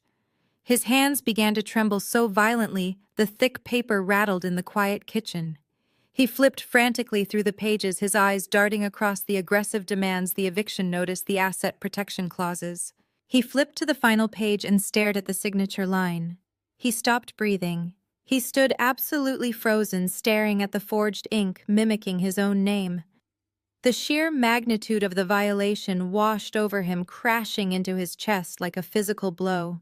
He dropped the documents onto the marble counter as if they were covered in poison. He stumbled backward, gripping the edge of the sink, his knuckles turning white. "I did not sign this," he gasped, his voice cracking his chest, heaving as he struggled to pull air into his lungs. "Kendra, I swear to God I did not sign this. I have never even spoken to this law firm." "I know you did not sign it, Julian," I said softly, stepping forward to stand beside him. "I know it is a forgery." Julian looked at me, his eyes wide and bright with a mixture of horror and absolute revulsion. The reality of what his mother had done settled into his mind. She had not just insulted me. She had not just staged a fake social media photo. She had committed a severe criminal offense to illegally dissolve his marriage behind his back. She had violated the most sacred boundary of his life, using his name to terrorize the woman he loved. "She forged my name," he whispered, staring blindly at the kitchen floor. "My own mother forged my signature on a divorce decree. She is trying to force you out of our home. She is trying to destroy us." He pushed himself off the counter, pacing the length of the kitchen like a caged animal. The exhaustion that had weighed him down moments ago was instantly incinerated by a white-hot, blinding rage. He ran his hands roughly over his face, wiping away the last remnants of the dutiful son he had once been. "That is it," he declared, his voice ringing with a fierce, unbreakable conviction. "I am done. The line has been crossed and there is no coming back from this. She wants to play games with legal documents. I will show her exactly how legal documents work." He turned to look at me, his eyes burning with an intensity I had never witnessed before. "I am calling my attorneys right now," Julian stated, bridging the distance between us and grabbing my shoulders gently but firmly. "I am having them draft a formal, irrevocable forfeiture of my entire inheritance. I am walking away from the grandfather's trust fund completely. I do not want a single cent of that money. I do not want her legacy. I do not want anything that ties me to her toxicity." "Julian." I started, but he cut me off, shaking his head. "No, Kendra," he insisted, his voice thick with emotion. "I am not going to let her hold this money over our heads like a weapon for the rest of our lives. I will forfeit the trust, and then I am going to call a press conference. I am going to stand in front of every media outlet in Atlanta and publicly denounce my mother.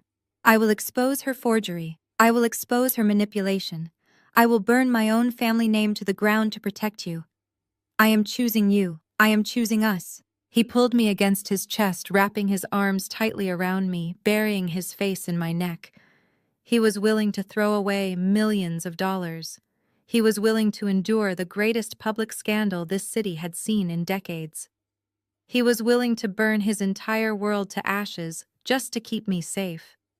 He had proven his absolute loyalty.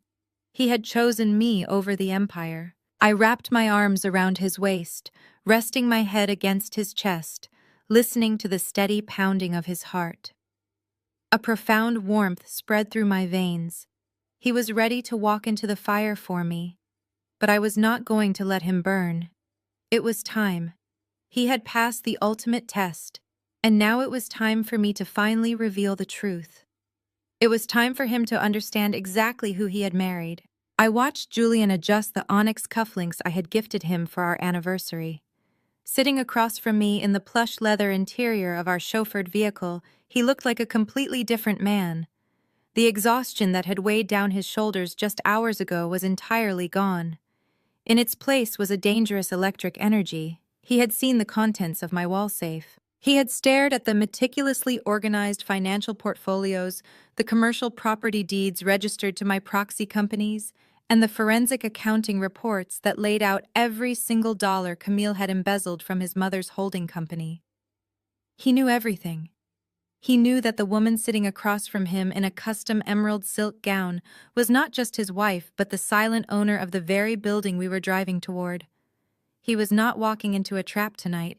He was walking into a slaughterhouse, and he knew I held the switch. The heavy rain from earlier in the week had cleared, leaving the Atlanta night sky crisp and perfectly still. As our vehicle turned onto Peachtree Road, the sky was illuminated by massive, sweeping spotlights. The grand opening of the Magnolia Club was not just a commercial event, it was a high society coronation. Vivian had called in every favor, pulled every string, and spent every borrowed dime she had to ensure the entire city was watching. Our driver pulled this car into the sprawling circular driveway of the historic commercial estate. The valet line was a parade of luxury vehicles.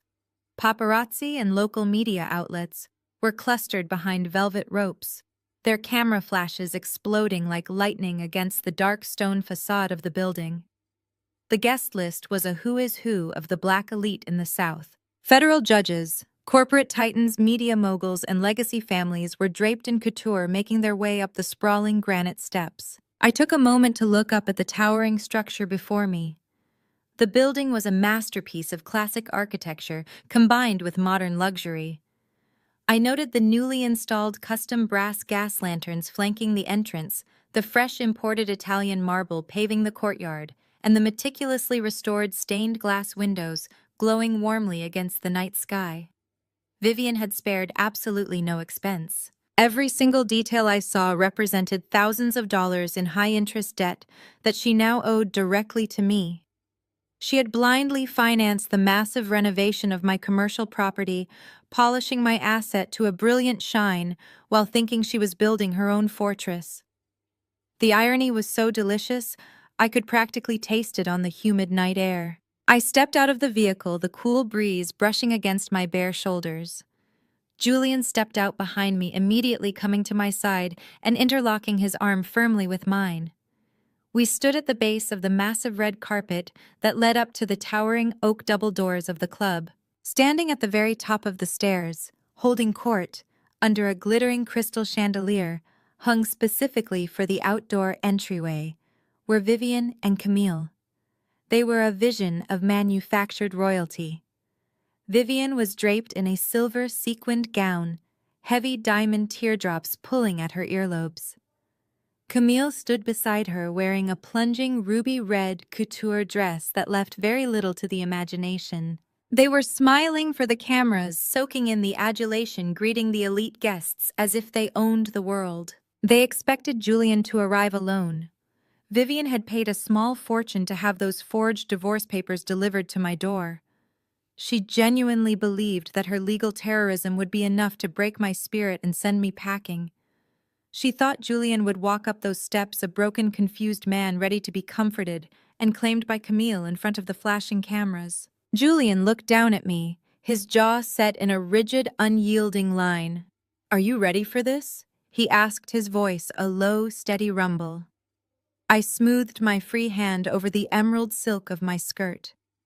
"I have been ready for this since the day she invited your ex-girlfriend to take my seat," I replied. We began our ascent. As we stepped onto the plush red carpet, the energy in the courtyard shifted almost instantaneously. The murmurs began to ripple through the crowd. Heads turned. Whispers fluttered behind manicured hands and crystal champagne flutes. The media photographers, sensing the sudden shift in the social current, aimed their heavy lenses directly at us. Vivian was in the middle of laughing at a joke made by a city councilman when her eyes locked onto us. I watched the fabricated joy instantly drain from her face. Her smile snapped shut, replaced by a look of sheer, unadulterated panic. She blinked rapidly as if her eyes were deceiving her. She saw Julian looking impeccably sharp and dangerously calm.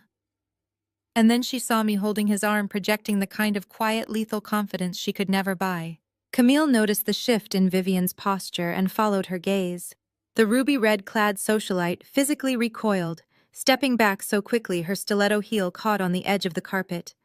The triumphant glow on Camille's face mutated into a twisted mask of fury and confusion. They were completely cornered. The press was watching. The legacy families were watching. They could not pretend they did not see us. But Vivian, being a woman who operated purely on ego and desperation, made the worst possible tactical decision she could have made. She decided to double down on the humiliation. As Julian and I reached the top of the sweeping granite steps, Vivian stepped directly into our path, physically blocking our entry to the grand oak doors. She snapped her fingers, a sharp, aggressive sound that cut through the ambient music drifting from the ballroom inside. Two massive private security guards dressed in dark tailored suits and earpieces immediately stepped forward. They moved with the synchronized precision of men trained to handle unruly paparazzi, not the legally married wife of the guest of honor. They flanked Vivian like loyal foot soldiers, their broad shoulders blocking the entrance to the grand foyer. Vivian turned her head toward the cluster of media and high society guests, ensuring her voice carried with crystal-clear projection. She plastered a look of mock pity on her face, performing the role of the benevolent but inconvenienced aristocrat. "Oh dear," Vivian announced, her tone dripping with toxic condescension. "It seems the staffing agency has sent some of the catering help to the wrong entrance. Security, please escort this woman around to the service alley in the back." The help seems to have wandered onto the red carpet and gotten completely lost. A collective gasp rippled through the crowd of onlookers. The sheer audacity of the insult was staggering. She was looking me dead in the eye, wearing diamonds bought with money she had embezzled from her own future, attempting to strip me of my humanity in front of the entire city. She wanted security to physically grab me and drag me away from my husband, to treat me like a trespassing servant. The security guards took a step forward, their large hands reaching out to grab my arms. They never made it. Julian moved with a speed and ferocity that shocked everyone in the vicinity. He stepped squarely in front of me, shielding my body with his own. He did not raise his voice to an undignified scream. He did not lose his temper in the way Vivian desperately hoped he would. Instead, he dropped his voice to a lethal freezing register that commanded instant absolute obedience. It was the voice of a man who had finally realized his own inherent power and was no longer afraid to wield it. "If either of you touch my wife," Julian warned the two large men, his eyes burning with an intense protective fury, "you will spend the next 10 years in federal court defending yourselves against assault charges that will bankrupt your entire bloodlines. Step back. Now." The two security guards froze instantly, recognizing the dangerous shift in the atmosphere. They looked at Julian, then glanced nervously at Vivian, unsure of whose authority carried more weight. Julian did not wait for them to decide. He turned his burning gaze directly onto his mother. The murmurs in the crowd died down into a pin-drop silence. Every camera lens was trained on the family standoff playing out under the crystal chandelier. "You are a fraud," Julian stated, his voice carrying effortlessly across the silent courtyard.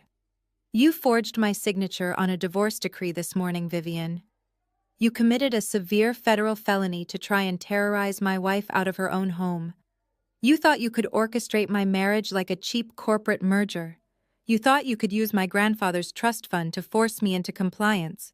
But you hold absolutely no power over me. I do not care about your legacy, and I do not care about your bloodlines. I am walking through those doors with my wife. If you try to stop us, I will have the police down here in 5 minutes to arrest you for forgery in front of all your precious legacy partners." Vivian looked as though she had been struck by lightning. The blood drained completely from her face, leaving her skin a pale, sickly gray. She opened her mouth to speak, to deny the accusation, to spin a new web of lies, but no words came out.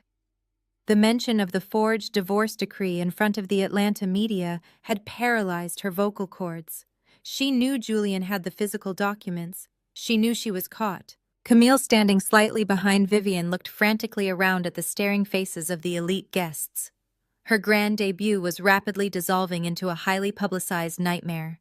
She clutched her designer purse to her chest, her eyes darting toward the entrance as if calculating an escape route. Julian tightened his grip on my arm.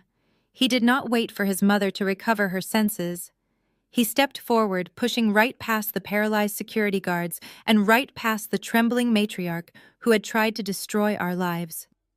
"We are going inside," Julian murmured to me, leading me through the towering oak doors and into the opulent, magnificent foyer of the Magnolia Club, ready to finish what his mother had started. The heavy oak doors of the Magnolia Club swung inward, giving way to a space so breathtakingly opulent it felt like stepping into a cinematic dream. Vivian had spared no expense transforming my commercial property into a palace of vanity. The grand foyer opened up into a sprawling ballroom featuring vaulted ceilings laced with fresh gold leaf detailing. Massive crystal chandeliers hung from the rafters, casting a brilliant diamond light over the imported velvet drapery and the custom marble dance floor.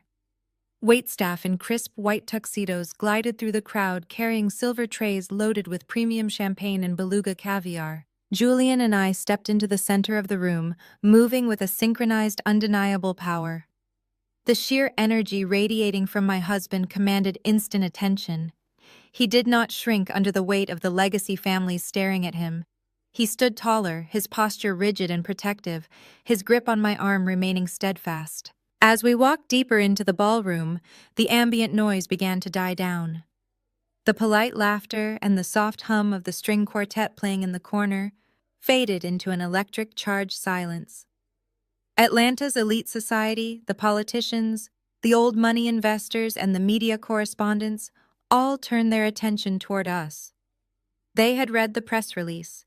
They had seen the highly publicized announcements declaring Camille as the future of Julian's family. They had come tonight expecting to witness the glorious debut of a new high society power couple. Instead, they were looking at a husband who had firmly chosen his wife. They were looking at a man who had walked right past his mother's velvet ropes to bring his true partner into the light. I kept my chin high and my expression perfectly composed.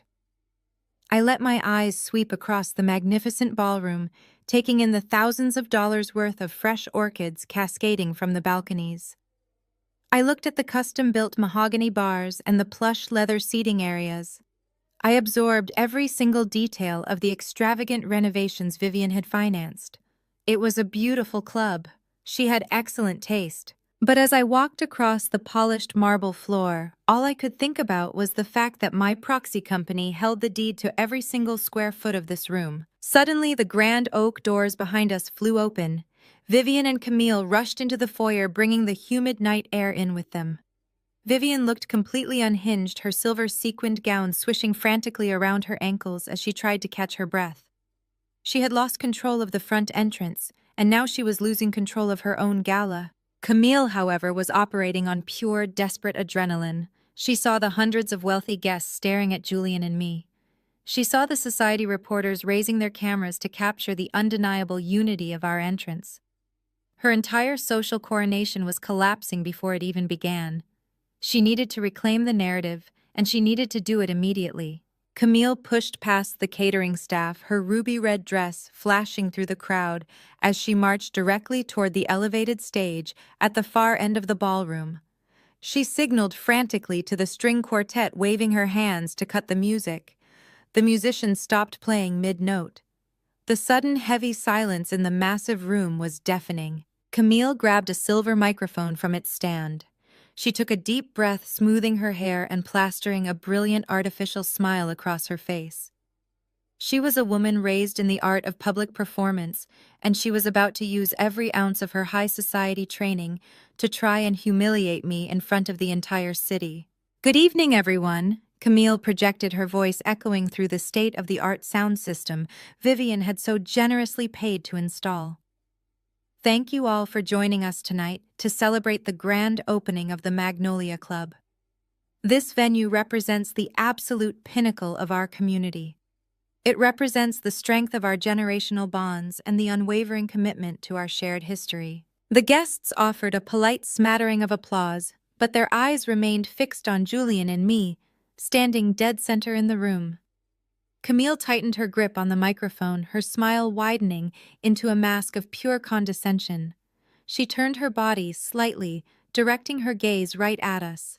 "We are especially blessed to have Julian here tonight," Camille continued, her voice dripping with toxic honey. "As many of you know, Julian and I share a deep, enduring connection that goes back many years. We share the same values, the same upbringing, and the same understanding of what it takes to protect our family names." She paused, letting her words hang in the quiet room, soaking in the attention. Then she shifted her dark eyes directly to me. "And of course we must welcome Kendra," Camille announced, her tone shifting into a faux, sweet, deeply patronizing register. "I want to take a moment to publicly thank Kendra for joining us this evening. It takes an incredibly big person to recognize when a chapter has closed. It takes true grace to understand when you simply do not fit into a specific world, and to know when it is time to gracefully step aside." A collective gasp rippled through the crowd of distinguished guests. The sheer brutality of the insult disguised as a polite toast was staggering. Camille was publicly framing our presence as a farewell tour. She was attempting to spin the narrative to suggest that I had come to the gala to concede defeat, to surrender my husband, and to bow out of their elite society so she could take my place. "We all applaud you," Kendra, Camille said, raising her empty hand in a mock toast.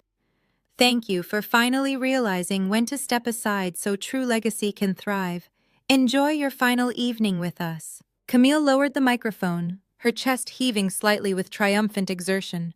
She looked out at the crowd, waiting for the applause, waiting for the legacy families to validate her cruel victory. She looked at Vivian, who was standing near the entrance, finally smiling again, breathing a sigh of relief as her chosen daughter-in-law reclaimed the throne. I did not flinch. I did not drop my gaze. I stood perfectly still, feeling the solid warmth of Julian's arm locked with mine. Julian opened his mouth, ready to tear into Camille and publicly dismantle her speech, but I gently squeezed his wrist. I gave him a subtle look, telling him to wait. I did not need my husband to fight this particular battle. I did not need to scream or defend myself or justify my presence in this room, because the real owner of the room was about to speak. Before Camille could even take a step back from the podium, a tall, distinguished older man in a sharply tailored charcoal suit walked purposefully up the side steps of the stage. It was Mr. Sterling, the highly respected general manager of the Magnolia Club. Vivian had personally recruited him from a premier country club in Chicago, paying him an exorbitant salary to oversee the daily operations of her new venture. He was a professional who operated strictly by the book, and he understood exactly who signed his paychecks. Mr. Sterling approached Camille with calm, measured steps. He did not look angry or flustered. He looked completely professional. He stopped beside her and gently but firmly reached out his hand, taking the silver microphone directly from her grasp. Camille blinked in shock, her hands falling to her sides. "Excuse me," she whispered, her artificial smile dropping instantly. "What are you doing? I am not finished." Mr. Sterling ignored her entirely. He stepped up to the center of the podium, adjusting his tie. He looked out over the sea of wealthy guests, the politicians, the media, and the legacy families who were waiting with bated breath. He cleared his throat and spoke into the microphone, his deep, authoritative voice carrying absolute weight across the silent ballroom. "Ladies and gentlemen," Mr. Sterling announced, keeping his tone perfectly even and respectful, "I must apologize for the interruption, but there has been a slight adjustment to this evening's scheduled programming. While we are all incredibly grateful to our primary tenant for hosting this lovely launch party, I have just been informed of a highly important arrival." A murmur of confusion spread through the elite crowd. Vivian took a step forward from the back of the room, her brow furrowed in deep concern. She had meticulously planned every single minute of this gala. She had approved the timeline, the speeches, and the music. She had absolutely no idea what her general manager was doing. Mr. Sterling continued, his voice unwavering. "This historic building, this beautiful property we are standing in tonight, has recently undergone a massive transition of ownership. The management firm Apex Holdings has instructed me to ensure that the true owner of this commercial estate receives the proper recognition they deserve upon their arrival." Camille looked frantically at Vivian from the stage, completely lost. Vivian shook her head, her face paling as she tried to comprehend the sudden shift in the evening's events. They both assumed Apex Holdings was just a faceless corporate entity, a random property management group that collected their lease payments. "Ladies and gentlemen," Mr. Sterling said, gesturing grandly toward the center of the ballroom, "please direct your attention to the floor. The sole proprietor of Apex Holdings, the absolute owner of this commercial property and the surrounding estate, has arrived, and she has a statement to make regarding the future of this building." Mr. Sterling extended his arm, pointing his hand with unmistakable clarity directly at me. The entire ballroom shifted. Hundreds of faces turned simultaneously, their eyes following the general manager's gesture until every single gaze in the room was locked onto me. The camera flashes erupted in a blinding, chaotic storm of white light. I stood in my emerald gown, feeling the terrifying, glorious weight of absolute power settling over my shoulders. Julian looked down at me, his eyes wide with profound shock and brilliant, overwhelming pride. He finally understood the secret I had been keeping. I released my husband's arm. I smoothed my dress, lifted my chin, and began my slow, deliberate walk toward the stage, leaving a shattered legacy in my wake. The crowd parted for me like the Red Sea. As I moved across the polished marble dance floor, the silence in the magnificent ballroom deepened until the only sound was the sharp, confident click of my heels. The legacy families of Atlanta, the politicians, the corporate titans, they all stepped back, clearing a wide, undeniable path to the stage. I felt no fear, I felt no hesitation. I had spent 10 years allowing Vivian to paint me as an unrefined outsider, operating in the shadows of her glorious bloodline. It was finally time to step into the light and show her exactly what a self-made empire looked like. I reached the wooden steps of the stage and walked up them with unhurried grace. Mr. Sterling stood by the podium, offering me a respectful nod before taking a deliberate step back, handing the platform entirely over to me. Camille was paralyzed just a few feet away. She was trembling so violently that the ruby-red fabric of her couture dress visibly shook. She looked down at the crowd, searching the faces of her elite peers for a lifeline for someone to intervene and stop the humiliation. But high society is ruthlessly pragmatic. They smelled blood in the water and they were eager to watch the slaughter. I stepped up to the silver microphone. I looked out over the sea of faces, taking a moment to meet Julian's eyes. He was standing exactly where I left him, looking up at me with profound, unwavering admiration. "Good evening, Atlanta." I began, my voice ringing clear and authoritative through the state-of-the-art sound system. "I want to sincerely welcome all of you to the Magnolia Club. It is truly an honor to host you in my building tonight." A collective, breathless murmur swept through the room. Vivian, who was standing paralyzed near the grand entrance, suddenly let out a strangled gasp. She gripped the back of a leather lounge chair to keep her knees from giving out. I smiled, keeping my tone perfectly warm and professional. My commercial real estate firm, Apex Holdings, acquired this historic property 3 weeks ago. When my property management team informed me that a new tenant had signed a 10-year lease and was independently funding a multi-million-dollar renovation to the premises, I was absolutely thrilled. It is not every day that a tenant is willing to completely upgrade your commercial asset using their own capital. So I want to publicly thank my mother-in-law, Vivian, for her incredibly generous contributions to my real estate portfolio. The guests exchanged shocked, wide-eyed glances. The cameras flashed, capturing Vivian's horrified, pale face. She was realizing the magnitude of her colossal mistake. She had poured her generational wealth directly into a building she could never own. But I was not finished. The building was just the foundation of the trap. It was time to pull the trigger on the rest of the empire. I raised my left hand, signaling the audio-visual team stationed in the balcony.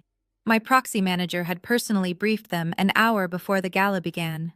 The massive digital screens flanking the stage, which had previously displayed the elegant floral logo of the Magnolia Club, suddenly went completely black. A second later, the screens illuminated with glaring high-definition clarity, projecting a series of highly sensitive corporate financial documents for the entire room to see. I turned my attention back to the crowd. While Vivian was busy renovating my building, she encountered a slight liquidity problem, I explained, gesturing to the massive screens behind me. To fund this accelerated grand opening, she took out multiple high-interest bridge loans, leveraging her primary holding company to secure the cash. It was a very aggressive strategy. What Vivian did not know is that my proxy investors immediately swept through the private lending sector. I purchased every single note of her debt. I looked directly at Vivian across the crowded ballroom. "I am not just your landlord, Vivian," I stated, my voice dropping into a cold, lethal register that echoed off the vaulted ceilings. "I am your primary creditor. I hold the mortgage on this club, and I hold the leash on your entire estate. You finance this party with my money." Vivian looked as though she had been physically struck. She stumbled backward, her hand flying to her chest. Her mouth opened in a silent scream of absolute terror. She had just realized that her entire legacy, the fortune she had guarded so viciously for decades, no longer belonged to her. She had signed it all away in her desperate blind rush to destroy my marriage. But the final blow, the true devastating revelation, was reserved for the woman standing trembling beside me on the stage. I signaled the audio-visual team one more time. The screens shifted. The corporate bridge loans disappeared, replaced by a series of glaringly obvious forensic accounting reports. Highlighted in bright red ink were dozens of massive wire transfers moving from Vivian's holding company straight into a series of offshore personal bank accounts. "You see, Vivian," I continued, keeping my eyes locked on my mother-in-law. "You trusted the wrong person to run your little social empire. You wanted Camille to be the face of your legacy. You handed her the keys to your treasury so she could build this club. But Camille has not been paying the renovation contractors.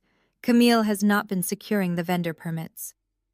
I turned slowly to look at Camille, who was now hyperventilating, her eyes darting frantically toward the exit signs. "Camille has been embezzling your money," I announced, the truth ringing like a gunshot through the ballroom.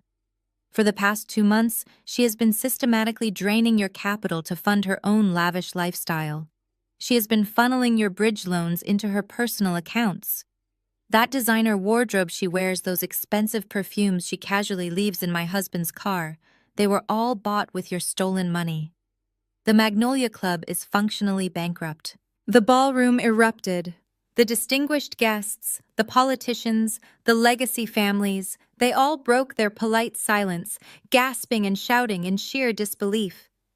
The reporters scrambled, pushing forward to capture images of the damning financial reports projected on the massive screens. Vivian let out a guttural, agonizing wail. The sound tore through the room, a sound of pure, unadulterated devastation. She looked at Camille, the woman she had championed, the woman she had tried to force into her son's bed, and realized she had handed her entire fortune over to a ruthless con artist. Camille had played her completely. Vivian had burned her relationship with Julian. She had committed felony forgery, and she had leveraged her entire estate, all for a woman who was actively robbing her blind. Camille panicked. The polished, refined, high society facade dissolved into the frantic, desperate movements of a trapped criminal. She dropped her designer clutch, allowing it to spill across the stage. She turned away from the glaring lights of the cameras and scrambled down the side steps of the stage, pushing roughly past a bewildered waiter. She was trying to flee. She was making a desperate dash for the private side exit doors located near the kitchen, hoping to slip out into the back alley before the reality of the embezzlement charges fully materialized. Camille sprinted across the polished marble, her ruby-red dress flashing through the crowd, as guests instinctively stepped back to avoid her frantic escape. She reached the heavy brass handles of the side exit, shoving the doors open and bursting into the dimly lit service hallway. She slammed right into a solid, unyielding wall. It was André. Julian's older brother stood squarely in the center of the narrow hallway, his arms crossed over his chest, his expression entirely devoid of mercy. Standing right beside him, blocking the remaining path to the alley door, was Lauren. Lauren looked at the panicked, hyperventilating socialite and offered a cold, satisfied smile. "Going somewhere?" Camille Lauren asked, her Midwestern voice echoing sharply in the confined space. Camille stumbled backward, her eyes wide with terror as she looked from André to Lauren. "Move!" she shrieked, her voice cracking with hysteria. "Get out of my way, you absolute nobodies! I have to leave. You are not going anywhere." André stated, his voice a low, dangerous rumble that mirrored his brother's protective fury. "You stole from our family. You tried to destroy my brother's marriage. You are going to stand right here and face the consequences." Camille lunged forward, trying to push past Lauren to reach the heavy metal exit door. Lauren did not flinch. She stepped directly into Camille's path, grabbing the woman firmly by the shoulders and shoving her back into the center of the hallway. "I told you Vivian's money could not buy our loyalty," Lauren said, her voice dripping with lethal satisfaction. "And it certainly cannot buy your escape." "The police are already pulling up to the front entrance, Camille. Kendra forwarded the forensic accounting reports to the authorities an hour ago. You are going to federal prison." Inside the main ballroom, the chaos had reached a fever pitch. Vivian was slumped in a leather chair, her face buried in her hands, weeping uncontrollably, as the elite society she had worshipped her entire life actively turned their backs on her. The legacy partners were already whispering, pulling out their phones to distance their own portfolios from the radioactive fallout of the Magnolia Club scandal. I stood on the stage, watching the empire crumble. I looked down at Julian, who was pushing his way through the crowd to reach the stairs. He walked up to the stage, ignoring the flashing cameras and the shouting reporters. He pulled me into his arms, wrapping me in a fierce, protective embrace. "It is over," he whispered against my hair, holding me incredibly tight. "You did it, Kendra. You took the whole kingdom." I rested my head against his chest, feeling the solid, steady rhythm of his heart. I looked out over the ballroom at the magnificent crystal chandeliers and the gold leaf-vaulted ceilings. Vivian had spent a lifetime trying to prove that I was an unworthy outsider, that I did not belong in their world of power and prestige. She was wrong. I did not just belong in their world, I owned it. I stepped back from Julian, keeping my hand firmly intertwined with his. The absolute chaos of the ballroom was still swirling around us, but my focus narrowed down to a single, distinct target. Vivian was still slumped in the tufted leather lounge chair near the grand entrance, a completely broken shell of the terrifying matriarch she had been just an hour ago. I descended the wooden steps of the stage, my emerald silk gown brushing softly against the polished marble floor. The crowd of Atlanta elites parted for me once again, but this time they were not just stepping back out of shock. They were stepping back out of absolute deference. They recognized who held the power in the room, and society always bows to the victor. I stopped directly in front of Vivian. She looked up at me, her eyes red-rimmed and completely hollow. Her silver sequined gown suddenly looked ridiculous, a costume on a woman who had just lost her entire kingdom. I reached into my evening clutch and pulled out 2 crisp, legally bound documents. I dropped them directly into her lap. "Read them carefully, Vivian," I said, my voice quiet, but carrying the sharp, lethal edge of absolute finality. The top document is a formal notice of eviction for the Magnolia Club. As the sole proprietor of Apex Holdings, I am terminating this commercial lease effective immediately due to gross violations of the financial clauses. The bottom document is a formal demand for the immediate repayment of your bridge loans. Since you are currently in severe default, I am officially calling in your debts. You have 48 hours to vacate my building and surrender your corporate assets. Vivian stared at the heavy legal paper, as if it were laced with poison. She opened her mouth, her lips trembling, trying to summon the arrogant high society authority that had protected her for decades. But she had nothing left. Her wealth was gone. Her leverage over her son was gone. Her precious legacy was a smoldering pile of ashes at my feet. She looked past me, desperately searching the faces of her wealthy friends, her legacy partners, and the prominent judges she had invited to witness her triumph. She reached a shaking hand out toward a wealthy surgeon she had known for 20 years. The surgeon looked at her, then coldly turned his back and walked away. One by one, the rest of the distinguished guests followed suit. It was a brutal, instantaneous excommunication. In the world of high society, financial ruin is a contagious disease, and no one wanted to be infected. They turned their backs on the woman who had ruled their social circles, effectively erasing her from their elite hierarchy, right there in the middle of the ballroom. Vivian was watching her own social death play out in real time. The heavy oak doors of the grand entrance suddenly swung wide open. The flashing red and blue lights of police cruisers cut through the dark night, illuminating the historic courtyard. 4 uniformed Atlanta police officers marched into the magnificent foyer, their heavy boots thudding against the imported Italian marble. Andre and Lauren emerged from the side service hallway, stepping into the main ballroom. Walking between them, her head hung low in absolute defeat, was Camille. The glittering ruby-red couture dress was wrinkled and stained with sweat. Her flawless blowout was ruined, falling in messy strands across her tear-streaked face. The elite guests whispered and pointed as the officers approached the disgraced socialite. Camille looked up, her dark eyes finding Vivian in the crowd. She opened her mouth, attempting to formulate an excuse, attempting to beg the matriarch to bail her out of the catastrophic mess she had created. But Vivian simply looked away, refusing to make eye contact with the con artist who had accelerated her financial ruin. The officers instructed Camille to turn around. The sharp metallic click of handcuffs snapping securely around her wrists echoed through the silent ballroom. It was the ultimate display of absolute humiliation. The woman who had been paraded around as the perfect legacy bride, the woman who was supposed to represent the glorious future of their elite bloodline, was currently doing a localized perp walk through the very social club she had bankrupted. As the officers escorted Camille out the front doors into the humid Georgia night, I looked at Lauren. My fierce Midwestern sister-in-law offered a bright, satisfied smile and a subtle nod of respect. We had completely dismantled the toxic infrastructure that had tormented us for years.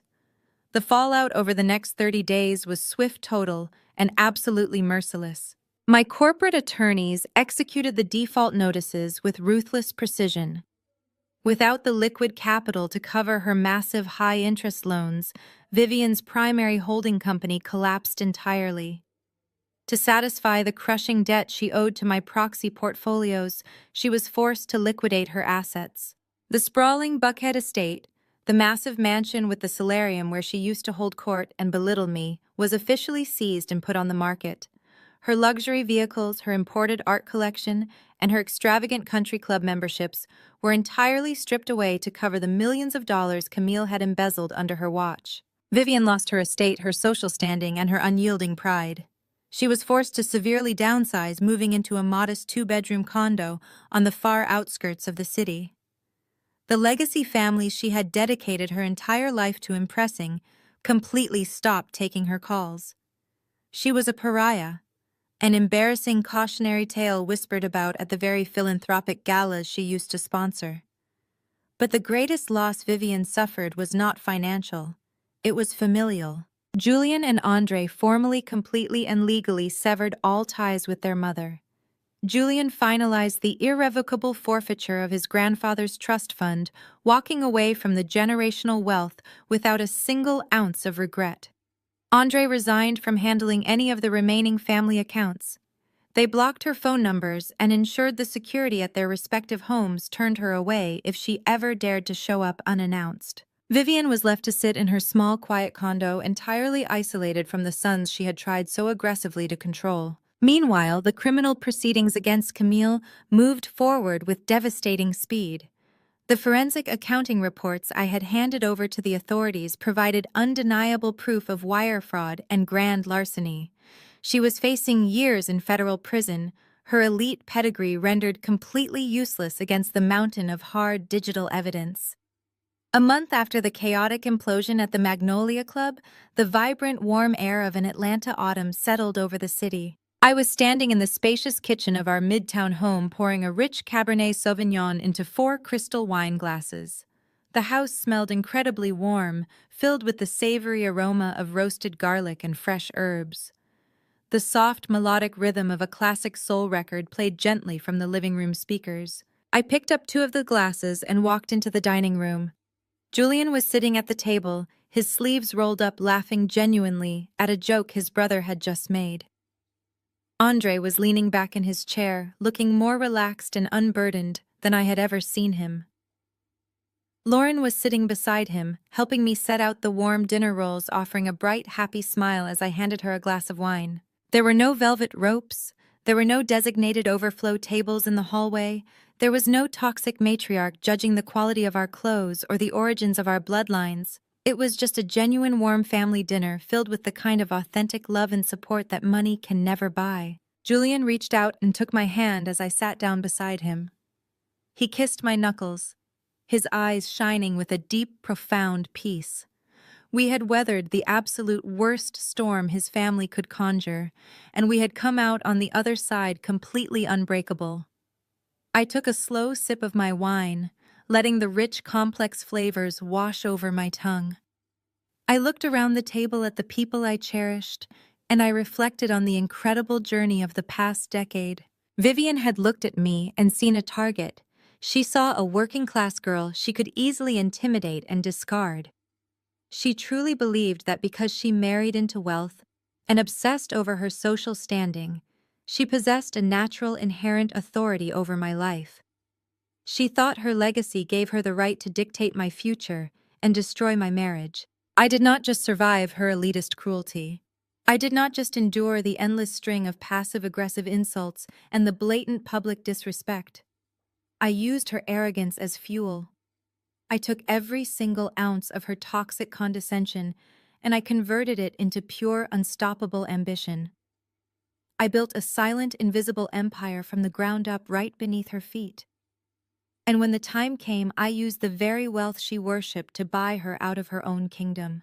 I had proven to Julian, to his family, and to the entire city of Atlanta that true power is not inherited through a forced pedigree or a perfectly curated trust fund. True power is not granted by high society invitations or designer labels. True absolute power is built through unbreakable self-worth. It is forged in the quiet, relentless grind of building your own foundation so deeply and so securely that no one can ever threaten to pull the rug out from under you. I had claimed my seat at the table, and I had built the house that held it.